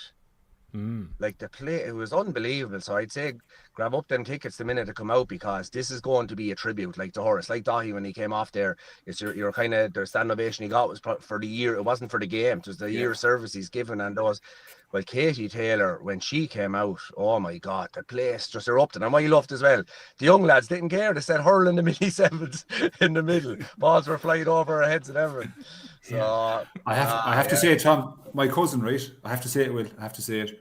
My cousin is a professional boxer, right? She's abroad in Australia. She immigrated a number of years ago, but she's trying to get on the undercard against. She's the Australian number 1 in the 66 kilo category, and she's trying to get a fight against the Irish number 1 for kind of like a unified title, whatever you want to call it. Her name is Louise Craven. Yeah. We had a funeral during the week. Ironically, it was the same funeral that Tom won. It was my aunt-in-law, his aunt. But I asked her, like, bear in mind, this girl is 5'6", 5'7". I said, would you take me, like? And she goes, oh, yeah, I'd knock you out. I was like, Jesus. So the confidence of these boxers. And so I kind of half believe her. So I said, that's fine. I'll take your word for it. I'd knock you out, she said. So, yeah, hopefully she gets on the undercard, because that'll be some occasion for women's boxing. And I'll say this now, I don't mean this in a bad way, but I hope it's a female-only fighting occasion. Do you get me? All female boxers. I know people want to jump on the cards, because of what the occasion is, but let's just give Katie her swan song, make it all female, and make it an occasion for history. Apparently they're going to have concerts and stuff as well. The funny part was everyone's given out with the fact she walked across the Cumming and Munster game that was happening at the time with all of her entourage.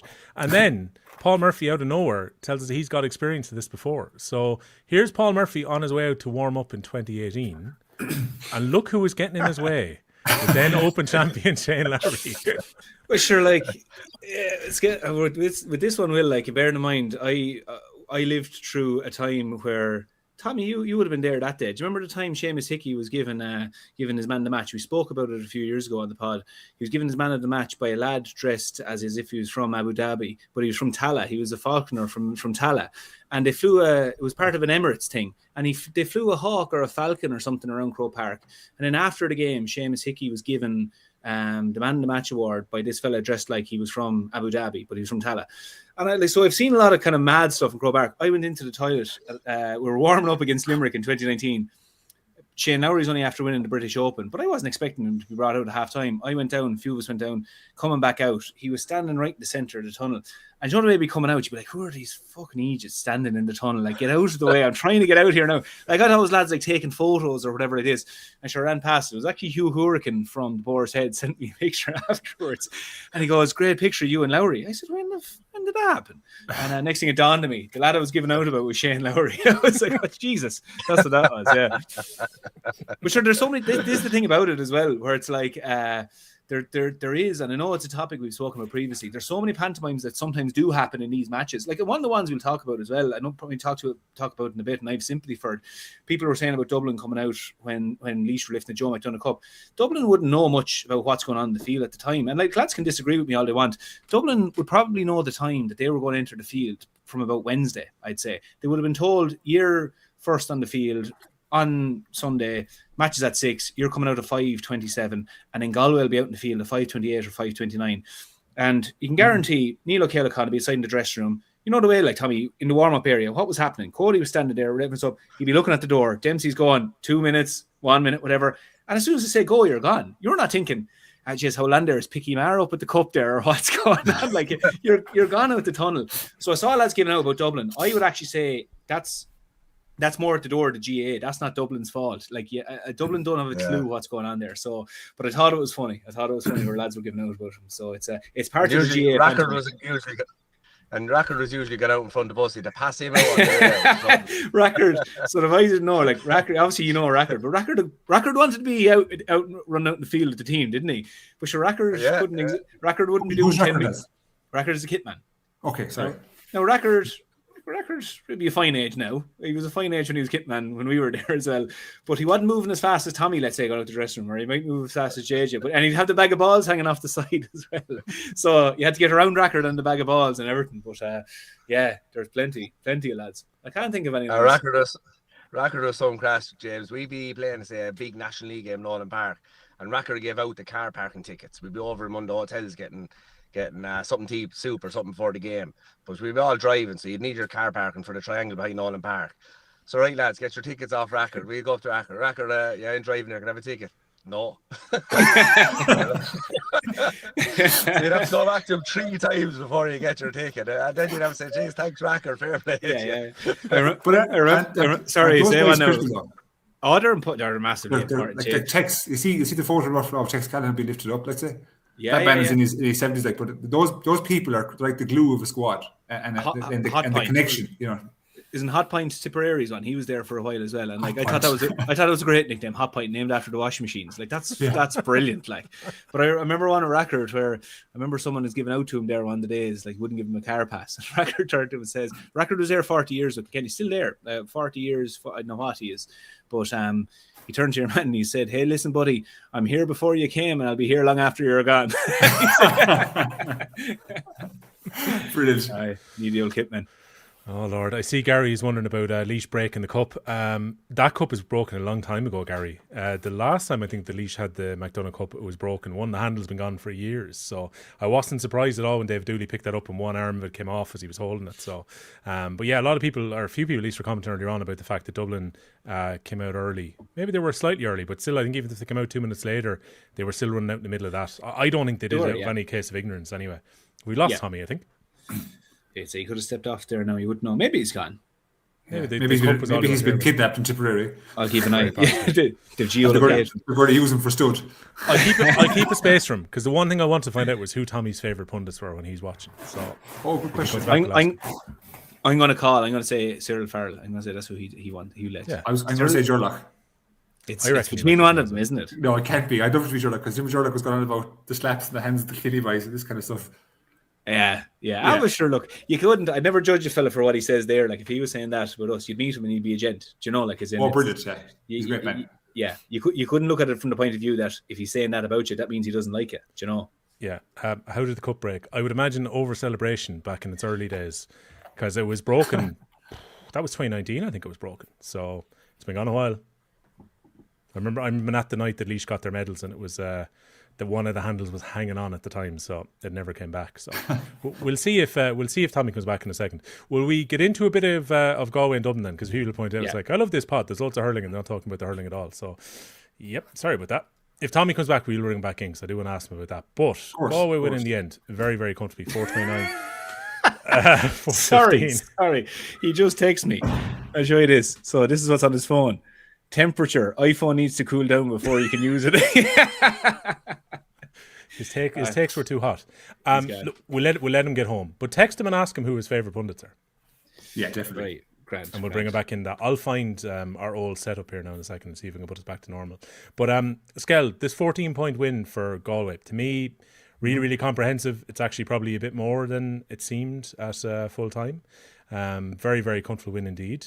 So here we go. We're almost back to normal here now. Talk us through the Galway performance then and what you thought of it. I would class the Galway's performance as quite efficient, physical, intent, and efficient. I think when we refer back to the game that was in Pearse Stadium, again, I go back to my shot count. I always do, because it gives the greatest picture, of what a team produced. And that day, the shot count was 41-25. We had 17 wides. They had 3.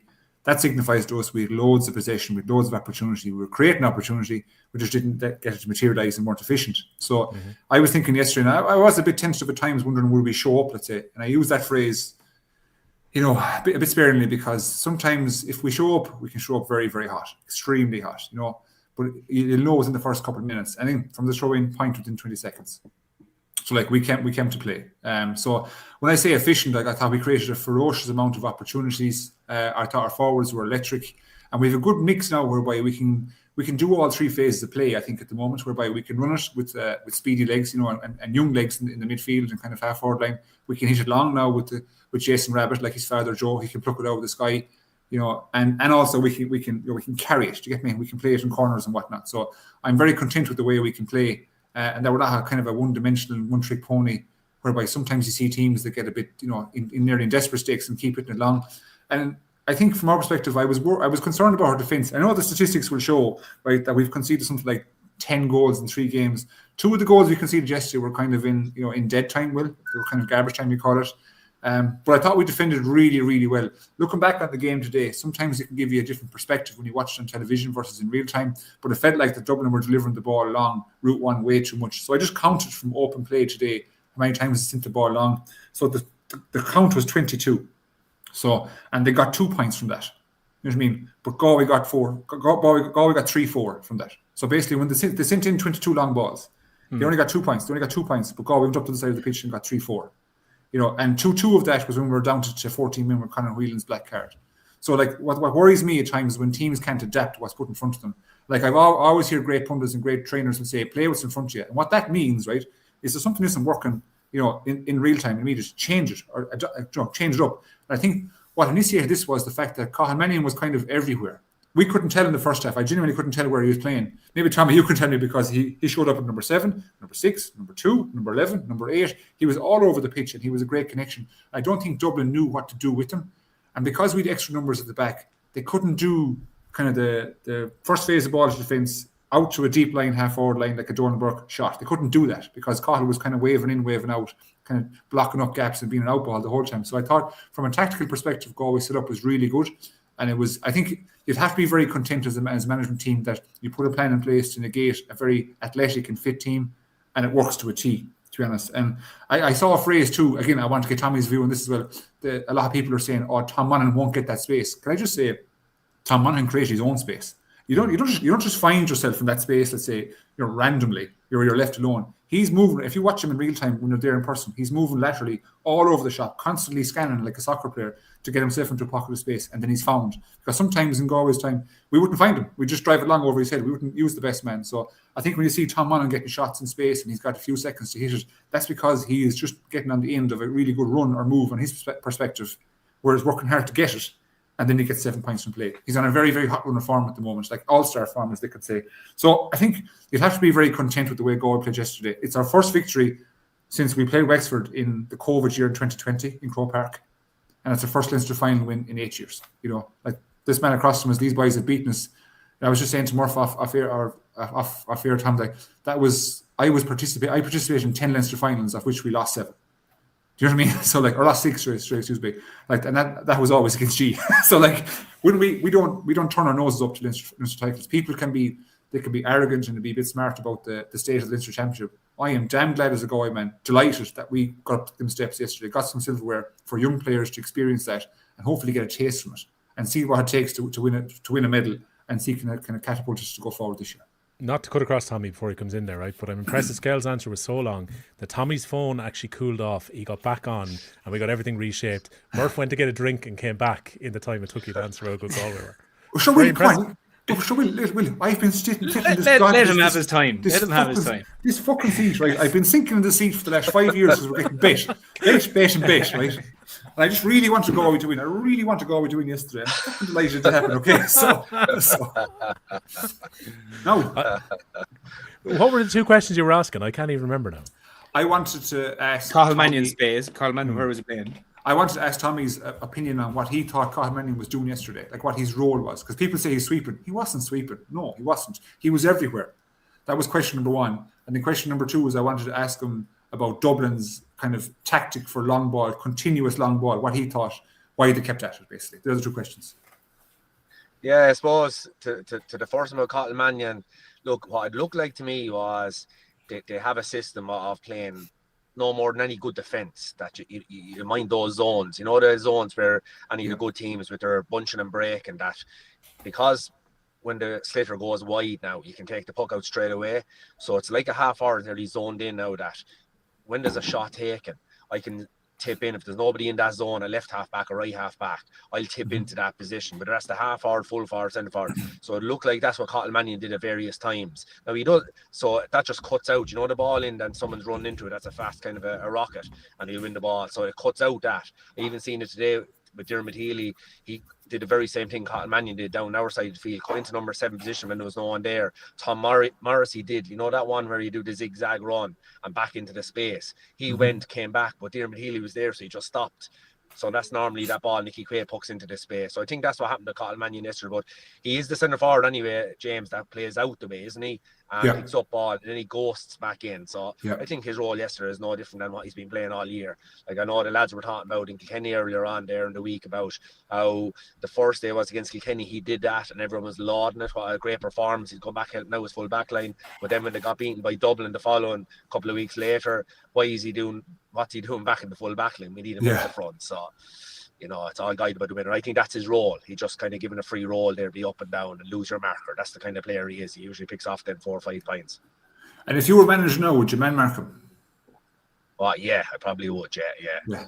So if you're Cork, let's just assume Cork gets through awfully well. Sorry, I repeat it again. Who do you put on? Let's say which Cork player do you put on Cahill? Yeah, well, sorry, like, it depends on the team you're playing. It's actually hard to man mark him now because you have to man mark Niall, and then you have to man mark Rabbit. You have to man mark nearly the whole team.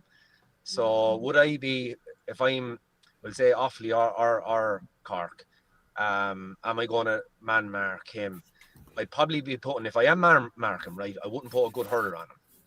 I'd put a guy that, you know, just a tough tigerish lad that maybe is just happy enough tagging a lad for the day. So if I am man marking him, I'm only putting a tagger on him. I wouldn't be putting one of my main players on him. Yeah, okay. One of our oldest listeners here, Tiago Silva, the OG as we like to call him, pointed out that Dublin's performance was a bit like the final against Kilkenny 2 years ago. Is this an issue with belief? Just can't get my head around why they didn't really go for us. I don't know who you want to take that one up, lads. Like, I mean, Tommy, give you first shout, and I give you the guest here. Like, we all kind of thought after 2 weeks ago, Dublin beat Kilkenny, get that win. Everyone's talking about like they'd only beaten them twice since the war and all that type of stuff. And then they get that win, they had a good record against Galway. I didn't think belief was going to be any type of concern for Dublin here. I don't know whether it is a case of you lose an all-star like Keane O'Sullivan, the couple of injuries they pick up early on. Maybe it's more that than belief, or was it a belief issue for them? Yeah, no, I don't think so. I just think that they were just poor, you know, there was just one of their poor performances yesterday. Like, if you went through any of their team, like, did they play to the levels that they've been playing at all year? No. Like, this team is unbeaten in Leinster. You know, they played terrifically well in all their games. And I often say that about the current format, that in the old format, when it was knockout championship, you have one bad day, you're gone. What's the kind of review of the year? It's just we were going pretty well until that one bad day. So listen, we'll write it off and we'll be back again strong next year. Towards now, if you go into a run of bad form, it could be with you for a couple of weeks. Towards the opposite of that, I thought was the case with Dublin. They've been on such an unbelievable run of form there since the start. You know, Offaly should have beaten them in the first game, but in fairness to them, they dug out that draw out of it and then went on a very good run. But can you keep that going forever and a day? Like, the game's nearly every week, and if you have a break, then it's 2 weeks. And we've seen right before throwing, Keane O'Sullivan is you know, he can't play the game. Like, that's one of your top farmers. Was he an all-star last year? He's definitely one of the top players in Ireland. He was, yeah. Like, you lose your all-star. That's grand if you're Limerick or Cork or one of the top teams where you have another lad to shoot in that maybe is just as good as him. But not when you're trying to make the breakthroughs. All your top players, you need them.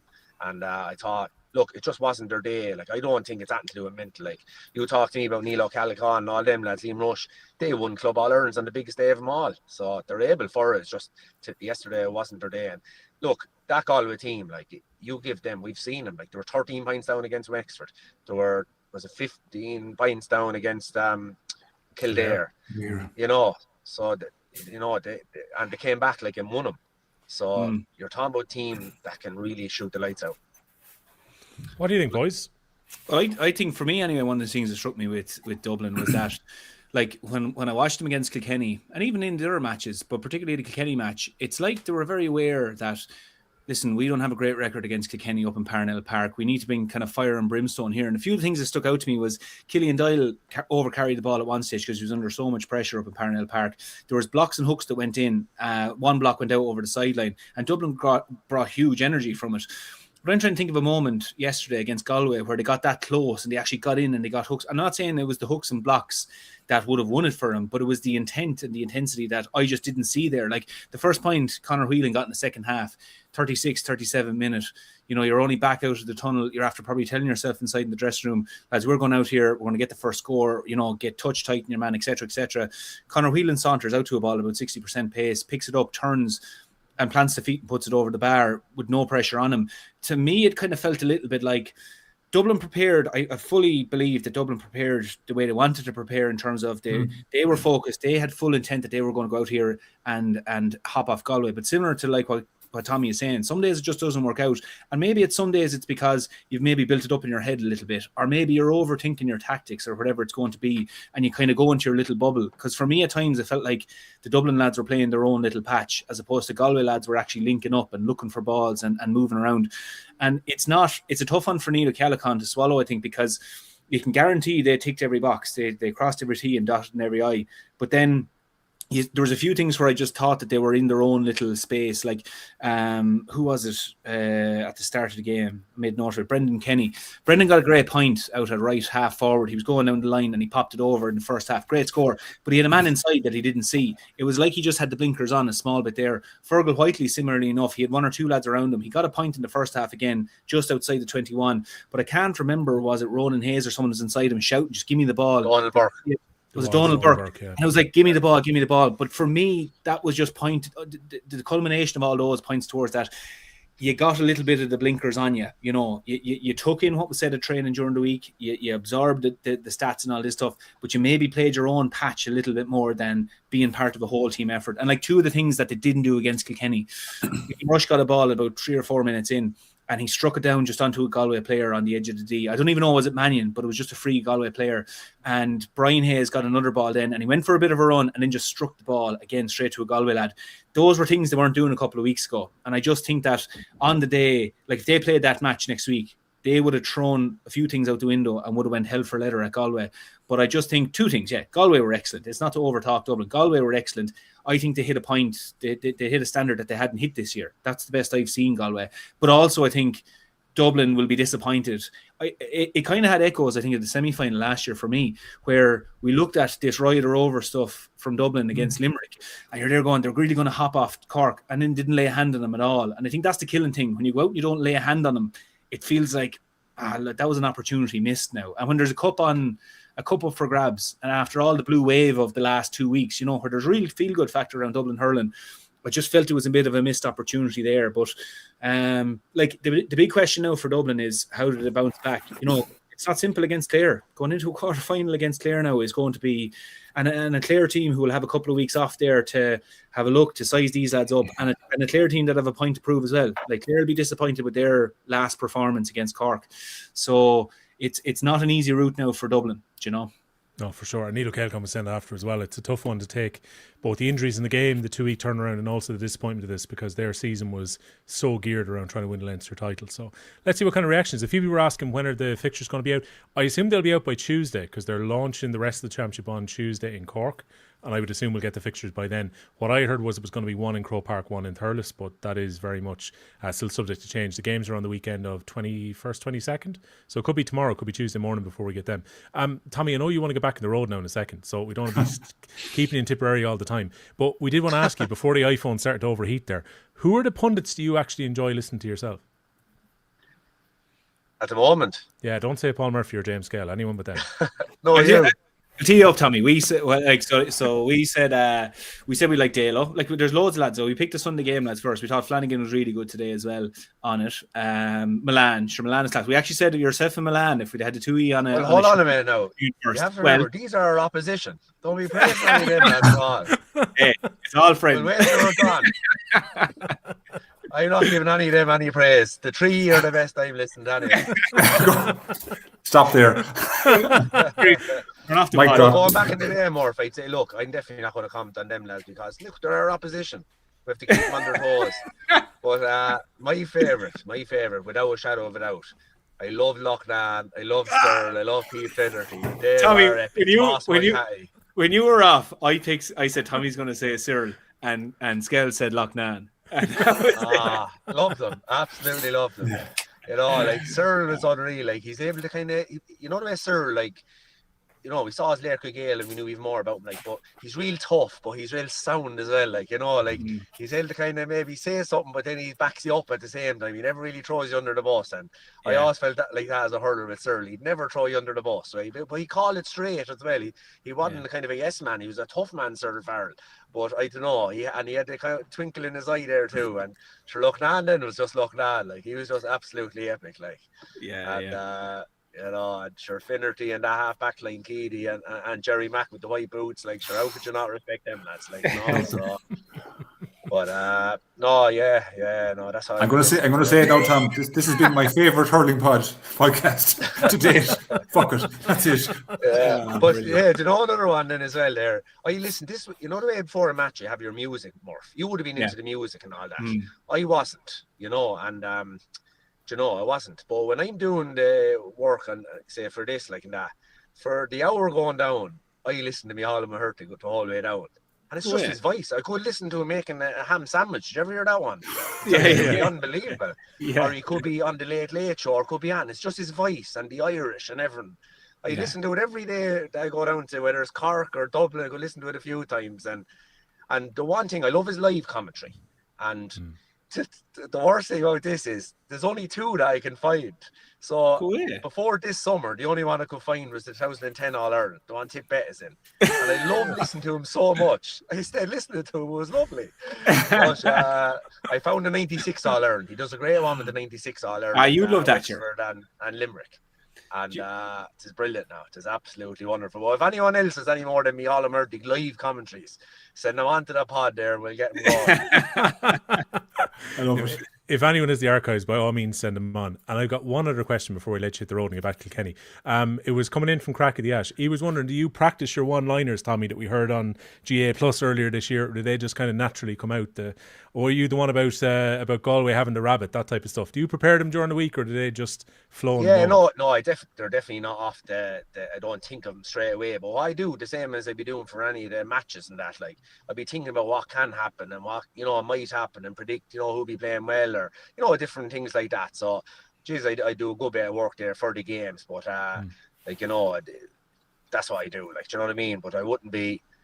There'd be no set in stones. Like, you're just what might you be able to use on the day? Who's playing? Like Galway. Like if Galway were playing now and Skehill was on the goal, I'd be absolutely thinking of a warrior of a lad coming and come out and flatten the lad from the goal.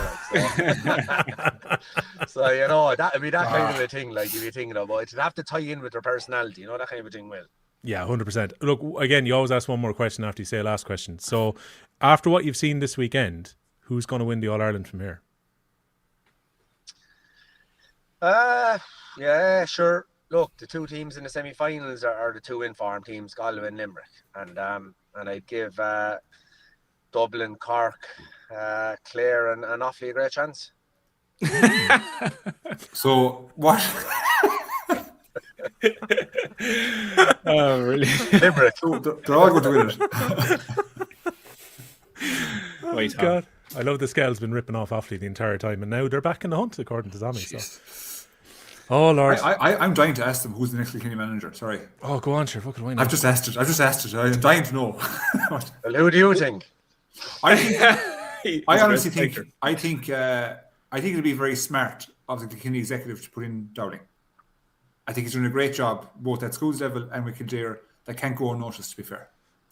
I think if for taking a young group going forward, who you can embody a manager, I'd have to put my name behind him. I don't know how you feel like that. Maybe I'm wrong. Maybe I'm way off the beaten track here. No, I think I'll suppose put my 2 cents in it. Like, as in from our point of view, like, it's great. It's the first time in my lifetime where I've actually had to think about a manager, really, to be honest, because like I was 9 when Cody started, and then like I retired under Cody. So when you put it in that perspective, and then when Cody stepped aside, Lingers had just won the under 20s, so it was natural that Lingers was going to step in. And this is the first time where there's a few candidates there. And I just think that, like, I'd be really happy with whoever they pick. And I'm not just saying that kind of mealy-mouthed, because there's plenty of lads there, but there's also, it's not just the fellow up front, it's the lads behind them as well. Like, you know, if you look there, Dowling, Brian's done a savage job. He's a brilliant coach. And he's been involved as well in secondary school as well, which is huge. Henry, like, I mean, if you're in a dressing room with Henry, and me and Tommy have both been there with him, and like, we've been there, Tommy's phone's overheating again. Like, me and Tommy have been there from the point of view that I was in a dressing room with Henry as a player and as a teammate, but you still felt like he was one of your heroes. So there was this kind of element where you really, I suppose, look for Henry's approval, but you loved if he gave you an old pat in the back or something. So for our lads, I know that having the presence of Henry in a dressing room would be huge, and I think with him he could bring, like, Brown up to this year. Hoagie, like Brian Hogan was in the conversation as well. It's hard to see that Brian Hogan might put his name forward now since he's been with Henry. Maybe he will, but like, Brian has been great with the Loughlin's as well. you also, another fellow people really haven't mentioned it, like Herity's been with Tip for the last couple of years, and he's done a savage job. Well, more in a coaching role. I don't know if Hero would go for it or wouldn't go for it, but like Hero, I think would see himself more as a coach than a manager, because as we know, they're two very different things. The manager is the manager and coaching is coaching. And yes, they can overlap to an extent, more so the manager overlapping in the coaching space. But you know, you couldn't be preparing for a Kilkenny setup without thinking about David Herity at the moment. Like you look at how Tipperary set up in the final against Cork. I don't know how much of a hand Hero had over Beavens or any of the lads, like, you know, who was much involved there. But I heard huge things about how influential and how good Hero was. So there's all that. Like Eddie was involved this year. Does Eddie would Eddie stay in, or would he go for it himself, even though he was with Lyng? Or is it too much continuity if you were to do that? So, like, I think there's big conversations to be had, but definitely, probably look at the moment, the forerunners, as we would feel in terms of open conversation in Kilkenny, it's between Henry and Brian Dowling, you know. So, okay. I think it's a tricky one though from our point of view, because let's say on a forum like this, you feel like you're maybe, not to say interfering with the process, but like, you know, if I'm on here and I'm batting for one fella in particular, that's just being very honest and being very transparent. Yeah. If I'm picking one lad or another. Like if a chairman rings me and says, "Who do you think?" I'd go, "Well, I think he should be X or Y." Do you know? But I don't know. The tricky one, Murph, though, I think from a Kilkenny perspective. Sorry. Can I just say as well before I say that, I don't even know if Brian Dowling's going for it because he's with Kildare. I'm not sure. I don't know, is Henry putting forward for it? Do you know what I mean? So I have to pull back and say that as well. Like, it might just be Henry, it might just be Brian Dowling. We don't know. I'd say, taking the assumption they all go for it. Let's just go for that for the moment. I think, let's say, I think a big issue with the Kilkenny team at the moment is modernisation of the game plan. Yeah, and I think I that's why I put my name to Dowling, so that he probably gives you a great chance to modernise faster. You know, from what I've seen, let's say, in evidence with Henry's tenure in Galway and also with the 20s, it feels like that Dowling may be slightly ahead of the curve in getting that generated quicker. So, but Brian Dowling has got huge amounts out of the teams he's played with. Like, he's won Camogie All Irelands. What he's done with Kildare, like Kildare have really stepped up. Now, what Kildare have done in underage hurling as well has been great, but that was the platform. And again, off the back of the work he took over from David Herity, you know, so there was a lot of great work done there. But like Kildare really hit huge heights, or have hit huge heights under Dowling.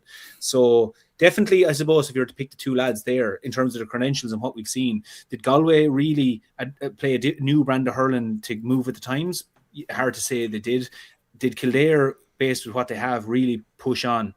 Yeah, do you know? No, I completely get what you're saying, Skehill. I completely get it. Yeah. Time will tell. Time will tell. I think River Power was absolutely correct as well. It was a Tommy disappeared the minute that question was asked. Oh, yeah, the phone's overheating. Yeah. See, you know. Yeah, but it must be hard, though, Will. You know, even when the Galway management position came up there like a couple of years ago, it is tricky as a Galway person, and now as a Kilkenny person, to talk about people who you've played with, who you know personally. Yeah, Who you, even something you say, let's say, might sway someone else's decision who's in the executive or in power. So you're very careful not to trip yourself up. And I wasn't trying to trip lads up with this question. No. I was just generally interested. No, their 2 cents, yeah. Yeah, but it's tricky. Like you want to keep your powder as dry as possible, because you know there's still human lives into this. You know.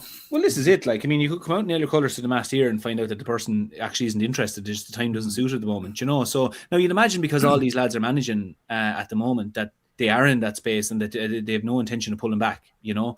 So it'll be interesting to see how quickly he gets over the line. You'd imagine they'll want it sorted in the next couple of weeks, so that it's out of the way for the club championship, and that they've time to not only have their backroom team sorted, but start planning timelines of looking at club matches and getting lads back in. God, like, we're not even talking about the championship being over, we're talking about getting lads back in, you know. Yeah, no, I think so. And look, I think in fairness to Derek Lyng and all this as well, is that Derek has turned around and actually given them loads of time to get this in place now. Like, he's left well before we get here, and now they've got plenty of time to go do their homework and work out who they want. Which is admirable, though, isn't it? Of course it is. He could have hung around, waited for a review.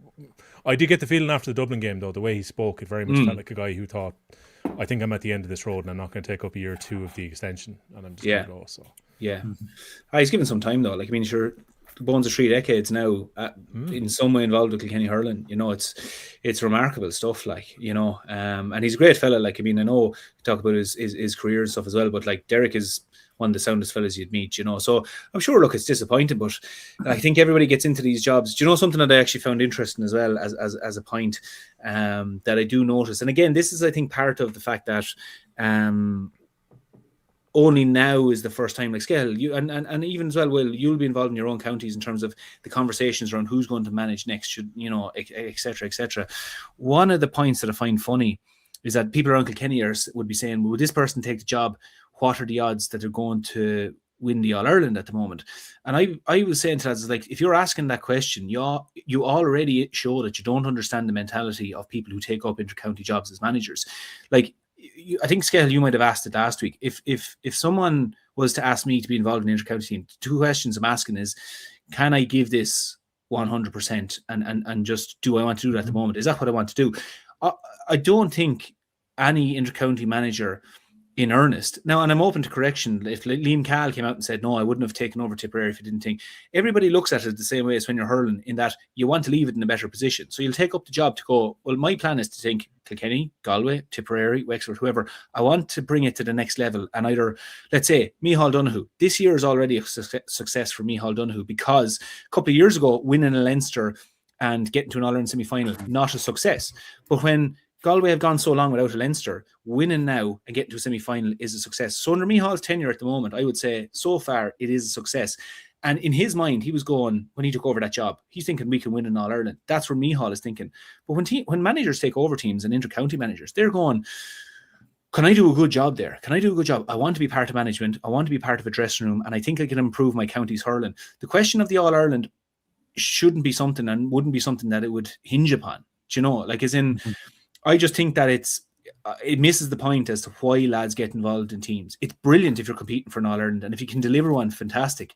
But the question of will Shefflin or Dowling or any of these get involved because there's a question mark over Kilkenny winning All-Ireland next couple of years, that's not in their radar. I don't believe for a second it's in their radar, because that's not how you work. Mm-hmm. No, good point. Dara, I think, was making the point there. Poor Will struggling with the format change. It's a tricky one because I never had it lined up for 4 people. It's been a robust pod, you see. Yeah, so I have to try and reset things. And when I saw Tommy come back in, I was like, I've just literally reset this for 3 now. So generally, it's set up for that. I think the 4s were set up for Willie Maher and a few people last year, but generally we would have had time when we were recording the pod to set it all up before we start. Not when you're doing it live, boys. But yeah, we're back in the straight and narrow. That was enjoyable. It was. Tommy's always welcome on. I'll never say no to Tommy actually coming onto the podcast. But how's about we get to Richie Power's point then, Scout? He said on the old Twitter last night, that's a poor spectacle for Leinster hurling, more like a challenge game at times. It's no wonder a Leinster team hasn't won an All-Ireland since 2017. We're so far behind Munster hurling, it's embarrassing. Tomorrow's final is a dress rehearsal for the All-Ireland final, as obviously it was today's final between Cork and Limerick. Is Richie right that it feels like Leinster are that far behind? Look, come here. I don't think that's very accurate, and it's fair, to be honest. Like, if you rewind back to his own time, like a lot of the Leinster finals were, to be honest with, there were foregone conclusions before the game even started. You know what I mean? So the Leinster Championship wasn't exactly very strong before Galway entered, and even after Galway entered for a long time. I think that the most, I suppose, how do I say, riveting game that happened in Leinster happens once every 5 years when Kilkenny were involved, because they were so dominant, you see, So I don't buy that it's the Leinster Championship is suffering. I will make my judgment when I see how the semi-finals, the quarter-finals, semi-finals pan out, to be fair. But there's no doubt, you look across the board with the big underage hurling or senior hurling, that Munster is stronger at the moment. Now, what's the reason for that? I don't know. I just think it's like, even chatting to a friend who was up in Dora, Bearfield and Clare, he says it's like a drug at the moment, that they have huge numbers of kids playing, whether it be in their underage clubs or in their schools. It's the thing at the moment, and they don't know the sport is kind of coming in the way. But I can only presume the same thing has been applied in other counties. Like, I say, figure out Kilkenny, hurling's religion. Wexford, I imagine it's the same thing. So I can't buy that either. I don't have the answer. I don't know why. I just think these things happen in phases at times. Kilkenny's phase, they were so strong. It just happens in certain generations, certain phases. It comes and goes. Will Munster be as strong in 5 years' time? I doubt it. I think it'll ebb and flow. Do you know what I mean? I don't think it'll be as distant as people feel like now. I just don't have the answer. Sure, I don't know. And I've asked this question. I've tasked myself with it because there hasn't been, a Leinster winner, as you know, since 17. So it's like that's a while. Do you know what I mean? There's obviously been people in the finals, but there's been no Leinster winner. So we're heading on after this year 10 seasons where there's been no winner, and that's worrisome when you think of only realistically 10 teams who partake in the championship. If you know what I'm saying. So It's like. Is it worrisome? I'm not worried though. I'm not worried. I have faith in the counties. Our own county, I know Kilkenny, they're all doing their bit to challenge and contest, but you just need a little bit of, I think success at an early age. Like, you need the likes of a minor team to win in Ireland. Like, we need, let's say, Galway to win Ireland minor. We need an Offaly to win a 20s a bit. We need Kilkenny to, do you know what I'm saying? To get some kind of traction and get something going, get some even just general feel good positivity about the province, because it's very easy for people to shit on the province, and that's a fact. Because even look at Twitter yesterday, why it's on Twitter, not on other platform, I don't know, but it was very yesterday Leinster final. The Munster final hadn't even been played yet, right? And people from Munster are already shitting on the Leinster final. I'm sorry, but like that doesn't help either. To be fair, if we're talking about the hurling sport as a whole, we're trying to generate positivity. I just don't see it coming. It's like a them versus us situation. It's not that at all. We love Munster. So 3 of us here are Leinster, as I say, Leinster people. We love Munster. We want shit in Munster, but I just feel like it's not being reciprocated in the direction. Yeah. By the way, on the attendance, I saw people going, "Oh, sure, look, Leinster have to give away tickets, and sure, Munster is €10 more expensive, and whatever." I don't think anyone in this day and age should be complaining about the fact that Leinster Council made 20,000 tickets available. I believe it was a little bit in excess of 8 that were picked up in the end, which meant that loads of kids went to Croke Park. They may well not have gone for a 6 o'clock game. We're always complaining about ticket prices. Here is an opportunity for people to go, send your kids along to watch a hurling game. I think that's a great initiative. I think the fact that the crowd got to 46,000, so in the last 20 years, that's the highest attendance for a final that didn't involve Wexford. So the 2 highest attendances were Wexford Galway, Wexford Kilkenny. But outside of that, that's the highest attended Leinster final we've had since the mid-2000s. Fantastic news. Yeah. As you said, to use your phrase, you don't want to be shitting on the fact that tickets were made available for people to go. McDonagh Cup had an okay crowd in before it as well. I really enjoyed getting into the McDonagh Cup final. The Laois fan who was giving it absolute socks 38 seconds in. That was brilliant. Got picked up on the big screen and it ended up on RT as well. Here he is with the Laois hurlers today. Who is he? Help us, people. Help us. Who is that I think he's a former Laois hurler. So Mark Dowling had sent this to me. Picky Murray, you can see with his 9 points yesterday in the vintage Laois and shirt. a bruised elbow, but it looks like Picky Murray there. At the celebrations today. So Mark Dowling sent me that earlier because he had seen my tweet, which was basically the guy in the picture celebrating much like that in the Hogan stand to a load of Carlow people just before Doyle's goal went in for Carlow, just before that as well. So it was like, it cut like cinema. It went from him giving it socks to the ball going in long and Carlow putting the ball into the net. Yeah, it's brilliant. Yeah. But as it worked out, Laois had way too much for Carlow. Carlow missed so many chances during the game, though. Oh my word! And the wides just racked up, and like they scored 18 goals in the round robin series. They scored 1 goal in the final, just 1-18. So maybe that speaks a bit to Laois's defence, but also the fact that Carlow and Pat Bennett, their manager, was saying afterwards that they just took shots from areas they normally wouldn't shoot from. They usually take much better decisions. Killian Dunn had the debut season and a half, 1-6 in the final. What a return from him. That goal really settled things when Carlow had it back within touching distance before Laois got the goal, but Laois win in the end 127 to 118. I don't know, Murph. I think Carlow will look back on this and be very disappointed with the performance. That's not to take away from Laois in any way, but Carlow's shooting was so wayward and all over the place yesterday. It was. Any game you have 20 plus wides in, you're just going here, like as in you will be looking back on that. It's like I said initially for another stat earlier. If someone tells you before the match you're going to hit 20 wides today, you're going to say, okay, right. Either great we're creating chances, but we're probably going to get punished for that. Like realistically, there wasn't a whole lot in this game in certain parts of it, but it always felt like Laois were in control. Laois were very economical with their ball. Like it started at a ferocious rate then as well. Like Marty Kavanagh came straight out of the traps. Great score inside the first 10 seconds. And who does go straight down to Picky Mara down the other end? Great catch and sends it over the bar. Like two absolute stalwarts stepping up straight away for their teams. Like you said, Killian Dunn with 1-6. You have a special mention as well, I suppose, to Mark Dowling for turning over the ball for Killian Dunn's goal. I know some people might say, oh, a little bit of a foul, but lost the hurl, turned around and with serious intent went to win the ball back. And like you can guarantee like Tommy Fitzgerald would have been really pushing that on the players that like maybe not specifically that instance, you never know things like that are going to happen, but work rate, tackling, not giving up, and you know there's proof in the pudding. You lose possession, Carlow have it, you give a chance that you might get it back, pop out a pass, and really a nail in the coffin goal for Laois. It's interesting to think as well, like Darren Gleeson, you go back a couple of years ago as well, like the job Tommy Fitzgerald has done, like obviously in the last two, losing them, which is a tough situation to be in, coming back this year then as well, because they were beaten well by Kildare last year. Kildare were really good last year. And you know what? Maybe the roles were reversed a little bit. I think Laois wouldn't have been too happy with their performance in the Joe Mack last year. But then came back and, you know, Tommy, I know Tommy was going to be a coach under Darren, but then kind of gets thrust into the position of actually being the manager. So it's great for a lot of those lads, and like Picky Maher as well, another fella who's had 2 big injuries in his career.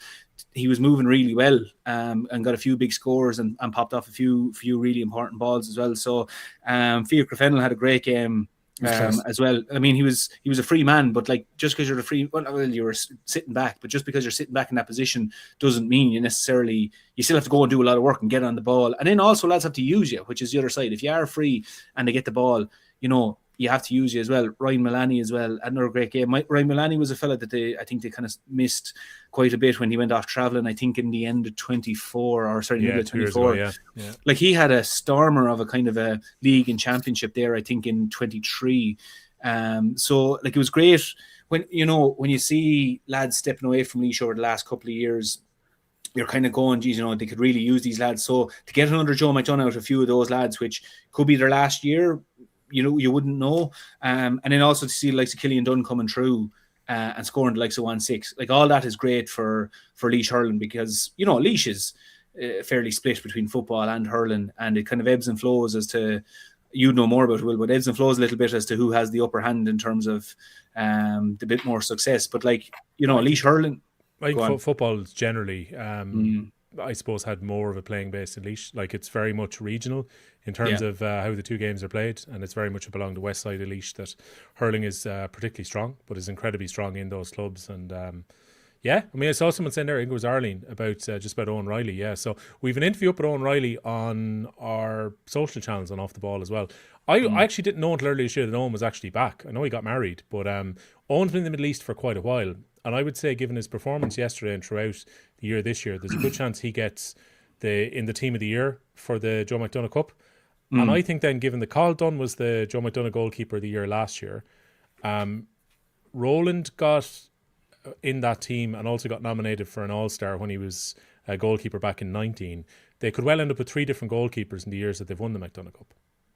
Jeez, It's quite an unusual one that in a reasonably short period of time. But Owen Riley said himself, I think he said when he was on Stephen Leeson, he's 35 now. He'd been out of the country for quite a while. I know he was travelling back and forth to play for Abbey Leaks, and that was very much a kind of a passion for him to come back and play in. But coming back and playing for Laois in his mid-30s and getting into goal, and then playing as well as he did in the final yesterday was some achievement. So well done to Owen as well. I do agree with a couple of people there. I know Richard Hogan had said it as well. I said it online yesterday. I actually think that Laois, if they don't end up with everyone retiring, and that's obviously a concern that some lad might go, got them back up to Leinster, maybe that's the end of the road for me, and Tommy Fitz has to rebuild. I think the fact they're back up to Division 1B, having won Division 2 very comfortably this season, they'll play with a lot of the teams they're going to play against in Leinster in that league, which is going to be good preparation for Leinster next year. I still stand over the fact I think Laois will give Offaly and Wexford good games next season. Will it be enough to stay up? I don't know. And unfortunately, that's the yo-yo effect of Joe McDonagh into Leinster and back down again. So let's see what happens. But that's where they're at this stage.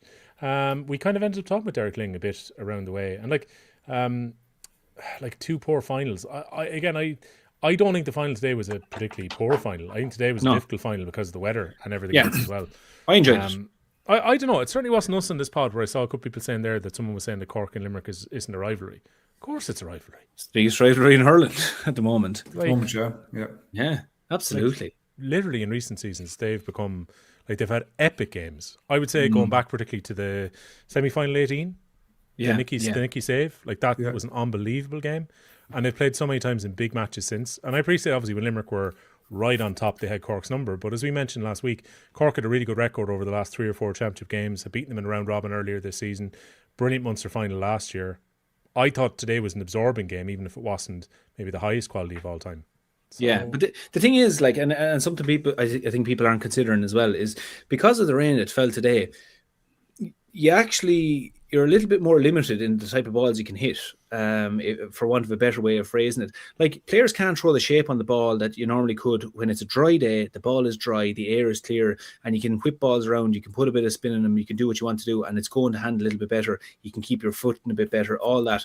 So when it's a wet day like it is today, it requires a higher level of skill to actually maintain control of the ball, maybe take on your man, turn around fella. So like you have to expect it's the human side of this where lads are going to make mistakes and stuff. And as we said straight out the top of the pod, I don't mind lads making mistakes under conditions like this. I don't mind lads hitting wides.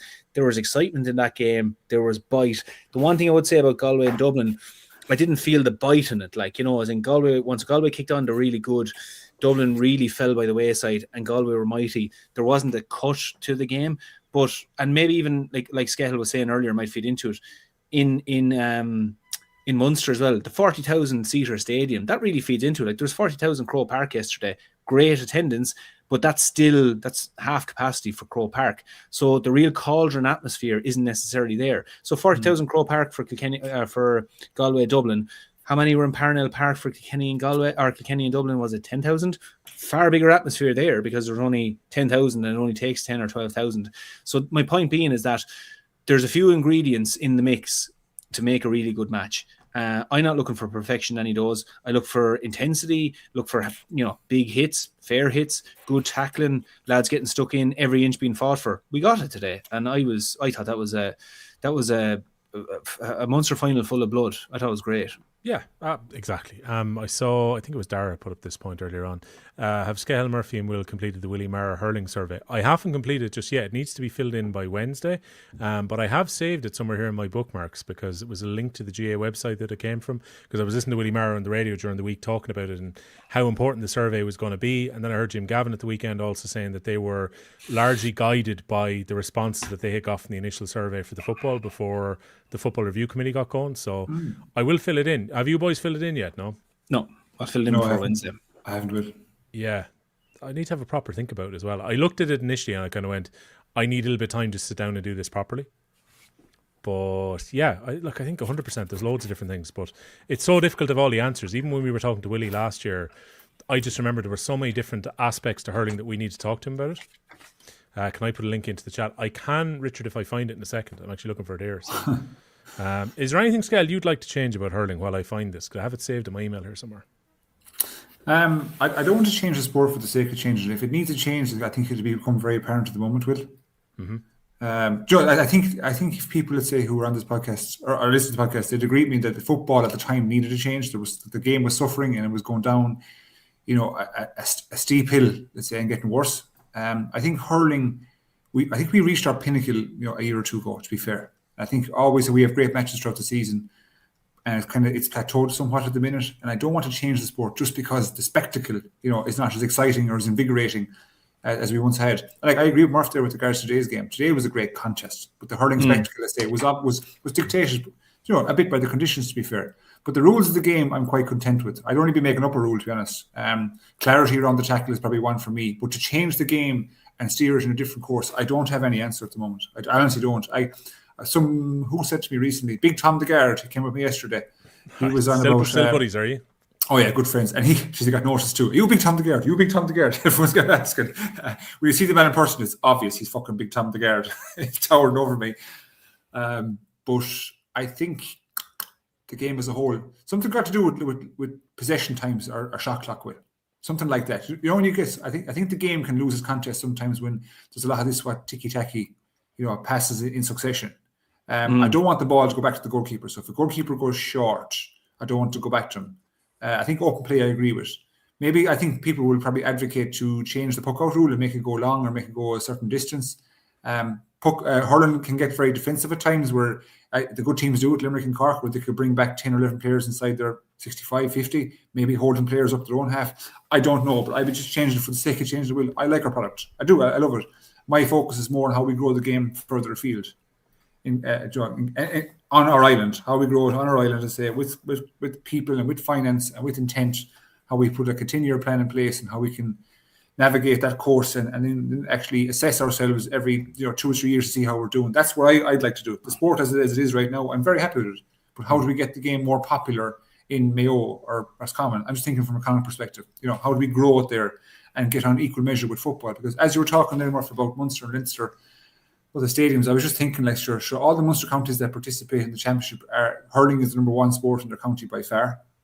In Leinster, let's say, Galway is down the middle, it's 50-50. Dublin, I'd say, was lean more towards the football, to be fair. Wexford, I think, is hurling. Kilkenny is hurling. Offaly I'd say it's hurling at the moment, but could in history could be 50-50 as well. So reasonably 50-50. I'd say Cork is reasonably 50-50 as well. I know hurling is really hurling is massive in Cork now at the moment. Again, it depends on the area you're in, but Cork had been a football stronghold. It is a proper dual county. Not denying it. I know it's a dual county. No, I would take your point if you would say that maybe hurling is a little bit more on the up than football at the moment in the county. Yeah. And there's only one real football county that's dominant in Munster, obviously. But what my point being is that how do we grow the game further afield? Is how do we get it, stronger in and picking counties like Louth, Wicklow. It's great to see Derry and great to have the 3 northern teams, as we mentioned, going into Joe Mac next year. It's just maybe I'm kind of being too wishful at the moment. Yeah, because I'd love to see the game competed at a very high level, whereby we've got full provincial championships throughout. That could be 20 years away. You know what I mean? It could be honestly, it's generational. It'll take something to start now, I think, where that it gets into the youth of today, where the 10-year-olds and the 11-year-olds or more, that they become the senior players in 10, 15 years, and then provincial championships grow. That's how long it's going to take. And I just hope people have the foresight, because people sometimes they lack one or two things when it comes to decisions. It's foresight and conviction. So if you have both those, like Willie Maher, I think has both of them, and if he gets the support, who knows where we can take it. Fair enough. The Cork fans are saying here 80, maybe 20 hurling over football, 70-30 really? Over them. I will 100% take your point. I would have thought the same. Maybe I would have thought the same thing. I would have thought maybe 70-30. But I can tell you, Galway's a fact is 50-50. Yeah. Down the middle. Murphy, I'd say Kilkenny football is obviously like 95-5. You know what I mean? I say, give or take. Yeah. The funny thing I was thinking about this year, though, I was like, at inter-county level, obviously, we're playing the junior football at the moment, that's what we're involved in. But in terms of club level, I would say we are ahead of. There's a lot of counties in Ireland. I'd say I think a good metric of saying are you involved in hurling and football, how many clubs do you have actually playing it? And we would have very equal clubs playing hurling and football in Kilkenny. Like I'm talking, if you go up to country and you go to, pick one of the counties. I'm not going to pick one just for the sake of it, but there's a belt there of, Leitrim, Monaghan, Fermanagh direction. Mainly counties that might be towards Lowry Mar, Nicky Racker direction. What would be the balance there between football clubs and hurling clubs? Does it equate nearly 50-50? Because let's say we played off the junior, intermediate and senior football championships there a couple of weeks ago, and it's basically the pre-season for the hurling. But nonetheless, every club gets involved and plays and puts in a team. So one of the things I thought about, absolutely, yeah, look, we're junior. The point is to get back to senior level and be part of a Division 4 football and, take it from there. But in terms of club level, the participation in football in Kilkenny, we actually have, Skehill, you were mentioning there about how do we grow hurling in Mayo and how do we grow hurling in Roscommon in these places. Yeah.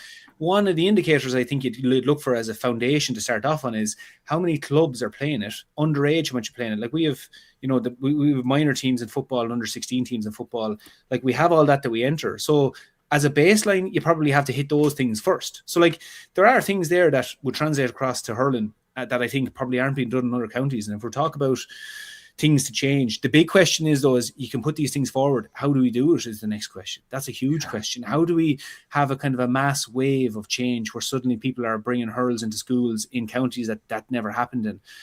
That's the big quandary that I think is a cultural thing that could take 15 or 20 years. That's the question I'm going to ask you, Murphy. If you hit the nail on the head to culture, is the want there That's the thing. It's probably not, and that's not to be no slight on people, but it's probably drifted over a lot of years. Maybe it was never there. I don't know how strong hurling was in certain counties, but I'd say each county has its own story to tell. And I've spoke to lads, you might be off on a weekend there or on a stag or something, and you bump into lads from Armagh. I remember actually meeting the Armagh senior hurling champions one time. I was up in Carrick-on-Shannon, and they were talking about these boys were mad for hurling, but they were there's only X amount of teams play, etc., etc. And then, so I think if you go county to county, the problems vary. There's some mightier line up, but the problems vary, and that's the problem. What's the one big broad stroke, which there won't be a broad stroke. I see in Roscommon, my cousins play for a club over there, and they're trying to generate, activity in the hurling front. And they've won county title at senior level in Roscommon. Yeah. And they're trying to enter juvenile competitions in Galway where they can contest under 10 and 12, and they're just being blocked at every angle by the executive of the club, and doing it in a very underhanded way. So the question I ask is, those executives, first of all, shame on them for not letting the club grow. Yeah. another sport rather their own. But is the intent there for people who are so enthralled with football? That's their sport. That's fair. Yeah. It's the people in your club that want to play hurling as well. Like especially in the club, like the one I'm talking about is Parry Pierce. Like I name them out. Let them do it. Like let them partake. Don't be blocking them. Yeah. I think a place that also might be a great place to start as well. And again, I'm sure Willie Maher would tell you we've actually done a huge amount of research in this. Maybe not, I don't know. But I went and I presented medals up and down a couple of years ago, and it was to under 16s, I think it was. And the young lads loved it. The young lads, they didn't have a big panel, but they played in a few tournaments, but they absolutely loved it.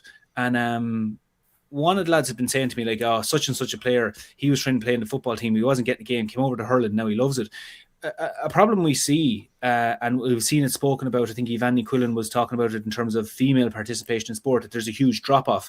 But there's also lads who find it very hard in football counties, and likewise in hurling counties, to get into a hurling team or get into your football team, whichever the dominant sport is. I think there's definitely scope there whereby clubs amalgamate in smaller counties. Don't have to stand on your own. Amalgamate for a couple of years, and even if 3 or 4 clubs come together, and if there's kids maybe not making their football team, but you get to play a match as a hurling or as a hurler, like you get in, you get out there, play a match, and suddenly you do it for a couple of years, and maybe eventually a club can stand on their own. They say, listen, actually, we think we have 15, 16, 20 players here who can do it. I think clubs amalgamate to support each other in these counties. Now, you might run into the problem of we don't have enough teams to actually play each other, but I always felt that there's something there that our club amalgamated with our biggest rivals one year because we didn't have enough, and it helped both of our clubs regenerate at underage, and both of us returned to senior club hurling. So I just think there's a lot to be said for clubs and counties who are maybe struggling. Amalgamate for a small while, get your pool together, get playing games, and but again, I'd say Willie Maher might tell you we're blue in the face of trying to do that maybe.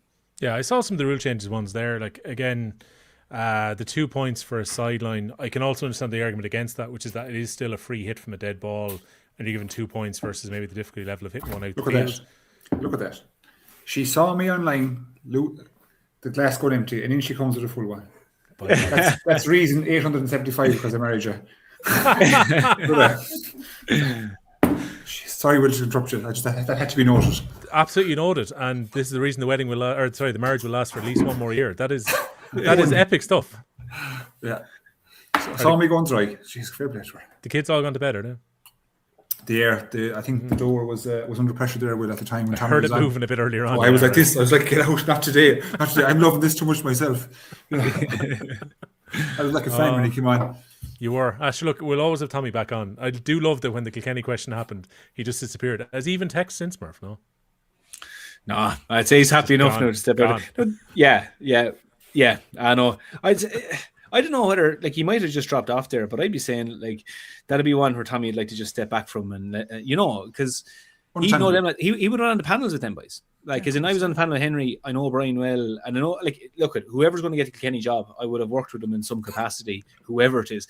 But I think Tommy has a bit bigger connection to these lads as well. So, but Murph, it's like my eldest girl asked me recently, "Am I your favorite child?"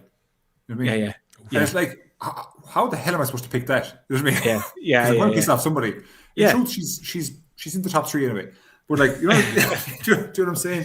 For Tommy to talk about Brian Hogan or Henry Sheffield, they're like his brothers in arms. You know what I mean? Tommy had a great one a few years ago. Funnily enough, no, it wasn't actually Micheál Marherty. It was Brian Carty, I think, came down and presented medals for us. And Tommy is the most loyal fella you'll have in terms of if it was in the dressing room.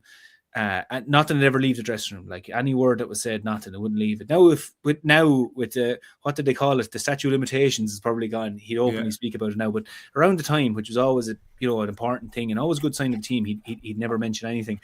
But we're after winning the All Ireland. I think it was 2011. And Brian Carty came down. Brian was asking questions on stage. Tommy with a few points in him and all this stuff. And Tommy wouldn't tell him anything. And we started laughing because it was like Tommy felt he was being interrogated. And he was like, "Oh, sure, look, we just go out in the field and we hurled away." And the crowd started laughing because they're like, "Jesus, Tommy, you can tell him it's okay. You can tell him how you felt playing Tipperary. You can tell him how you felt." Tommy, no, lips were closed. I'm not talking. I was like, Jesus, even in the middle of November when you're getting your medal, you're not even talking, But it's right. Fuck. Yeah, before we finish up, because at the moment it seems to be like a Cork-Limerick rivalry happening in the chat at the moment, as opposed to anything overly constructive. So we'll just let them argue away in the background. Power Yeah, rank but your... keep it country like. Don't be getting vicious. I see some comments there are a bit vicious. Chill. No, like. There's no point. No need. It's meant to be a fun podcast on a Sunday evening. That's what this is meant to be. Yeah. Anyway, so before we finish up then, your top 6, lads, power rank the teams that are left. Because I have to officially do it on Tuesday morning. I'm not going first. Limerick, Cork, Galway. Go ahead, Clare. Limerick, Cork, Galway, Clare. You have the provincial champions either way. Like Limerick, Cork, Galway, Clare, Dublin, Offaly. Okay. I think I have the exact same, but I think I have Clare ahead of Galway. So it's a decision to be made after the Leinster final, yeah? I just give Galway the tip. I know people will make the argument of, oh, well, Clare and Munster and this crack and that, but Galway's consistency has been better. I know last week I was saying that, against Wexford, against Kildare, etc., the jury was out for me a little bit. Their performance yesterday was above and beyond what we've seen this year, and that's what you want to see from teams that have intent. If you came away from Leinster final there where you were like, geez, I didn't see Galway going up through the gears, or I didn't see Leinster champions going up through the gears here. We saw it at the weekend. And the last performance we saw from Clare, they'll be disappointed in. Clare fans might say, look, we were out of championship, that's it. Yeah, but you can't turn these things on and off. You need to just keep hurling if you're still in the championship. Now, Clare, after a quarter final, let's say if Clare go and win that quarter final against Dublin, which that'll be the game of that round, Clare might get a bounce after that, and they find themselves in Croke Park. Suddenly now, Clare won't care who they're playing or what's in front of them. But until we see that, for me, Galway is ahead of Clare in that regard. They have to be. They're Leinster champions. Okay, so go on. Top to bottom scale, where are you going? I don't disagree with Murphy. I agree with the same ranking. Yeah, and the thing is as well, like with Offaly as well. Okay, Offaly got out, but of Leinster, but Dublin won the Leinster. Won the round robin, top the table, top of the round robin. Yeah. And that has to carry a bit of truck as well. I think really the only one to argue here at the moment is Clare and Dublin, or Clare and Galway. Yeah, but can I ask you? I think if you ask me now, what would be my preferred All-Ireland matchup? I'd love for us to come through Cork, obviously, but I'd love to play Clare in the final. I think that'd be some spectacle. Across the board for the hurling world, I think a Galway Clare Ireland final would be class. Well, if two things, that'd be for variety. I haven't seen a Galway Clare All-Ireland final in my lifetime. Sure, I don't think. Has it happened? Has it ever happened? Actually, never happened. Right. And also, if that has happened, we've seen some absolutely unbelievable matches, because if they've turned over the top 2 perceived teams, that'll be unbelievable. So good point. Yeah. So we're now after getting. We'll get 3 savage matches at least. I just think it'd be a great spectacle. Yeah, class. Yeah, it would. Yeah. I'm all for it. Look, I think those semi-finals, if they happen, will be really, really good. If we ended up with Cork, Galway one side and Clare, Limerick on the other, which is what probably will happen. Oof. So are we at this moment in time? Are we just that's it? We're saying seal delivered. We're saying it's what I'm saying. It's Cork and Clare to advance. Yeah, but if anyone went back and listened to the podcast on the first week of June last year, we would have said, do you know what? Limerick, after losing that final on penalties, they're going to be super motivated now when it comes to the next round. They'll just be, licking their lips now and waiting to see who comes through that game between Dublin and Kildare, and they'll be ready for them. And the boat will get, I would have definitely remembered us saying something along the lines of, you get to see the real Limerick when they get to Croke Park. They're brilliant at the business end, yada, yada, yada. No way they're going to lose. I'm pretty sure in the Dublin pod the week before, we gave Dublin absolutely no hope. I don't think anyone outside the Dublin camp, and maybe Big Garda Tom, was giving them any hope this time last year, and they turned them over. So, there's never any guarantee at this stage. We think, okay, the teams we've just seen are going to be the semi-finalists. I think it's fair to see Clare as ahead of Dublin at the moment. I don't think anyone would disagree with that, would they? No, I wouldn't anyway. No. But you mentioned the venues there about the quarterfinals when you said there's a possibility one in Croke Park, which you think is obviously it's the Dublin one, wouldn't you? Surely. I would think so. And to be fair, it is literally a neutral venue for the Dublin hurlers. They do play in Parnell, so it's not like the footballers. Yeah, but I think if they go to Thurles, I don't remember off memory, help me out here, fellas. I don't think I've ever seen Dublin win in Thurles in Championship. Oh, I remember them losing lots of games in recent years down there. I cannot think of one where they won League final, preliminary quarterfinals, quarterfinal. I have something in my head. Do I? Dublin in Thurles. They were very close to beating Waterford a few years ago, Murph. I'm talking about maybe 10 years ago, 11. I'm going to have a look here now. I just typed in Dublin win in Thurles hurling. Dublin don't win in Croker either. Well, except for last year when they knocked Limerick out of the championship to Stockroom Tim's point. But I remember Noel Larkin telling me, Will, at the time when they were involved with Dublin, that they had a better record in Croker than they had in Parnell championship. Really? Yeah. And he's deadly for the stats, like, maybe it's a Galway thing. I don't know what it is, but he had said at the time when they were bringing, I don't know, was it a group game between Galway and Dublin 2 years ago? Sorry, they won a league match. Dublin 216, Tipperary 21 in 2022. Okay. Okay. We're all about championship this time of the year. Richard Hogan, how long is the grass at Offaly you're in? It's so long, it's coming out over the top of the car. That's how long the grass is at the moment. Limerick will batter Clare in the final. Well, it won't be the final, it'll be a semi-final. If it happens, dirty Den. Because the draw means that Cork and Limerick now go to other sides of the draw. So, yeah. And Galway did play in Munster way back when. But we're all too young to remember that. 60s and the early 70s, isn't it? Yeah, I think so. We're all way too young for that. Michael Maloney wondering double header. As far as I know, their plan was to try and go with 2 single fixtures again, but I am obviously very mindful that all that is subject to change. I think it'll probably be tomorrow before we find all that out. Okie dokie. Yeah, and look, I think to be fair, Galway's record on Munster wasn't great back then, but then again, it's a long, long time ago. The historians to this pod, whether you're on podcast, listen to us, or on YouTube, can maybe remind us of how good or bad Galway were in the 70s, but I wasn't around to see it. No, it was like 60 years ago. I've only ever seen the record. If you could do us a favour on the way out, particularly if you're joining us live on this one, you might just leave us a like on the way out to help drive the pod up along the way for people to join us. Next week, I am going to hold both of you to account that we do the top 5 players, because a few people on the Spotify were sending me their top 5 players in Ireland. So can we do that next week? We can. And I can tell you one thing for sure. I witnessed it in person. Brian Hayes is the fastest player in the country. Ooh, yeah. Sweet Jesus, he's quick. He is fucking quick. Yeah, so I'm nailing my colours to the master, William. Yeah, that's fair. As athletes go, he's unbelievable. Wicked. Yeah. I think the other Brian Hayes gets into the top 5 hurlers in the country as well, the Cork version. So, yeah, a lot for us to talk about on the way out. Okay, if you're listening to us on a podcast version as opposed to Who's Winning Liam, come on, from Tomo. Didn't we all just put Limerick at the top of the tree, didn't we? We did. Hold a second now. We ranked them. Oh, go on. If someone else win it, we didn't fucking say they were going to win it.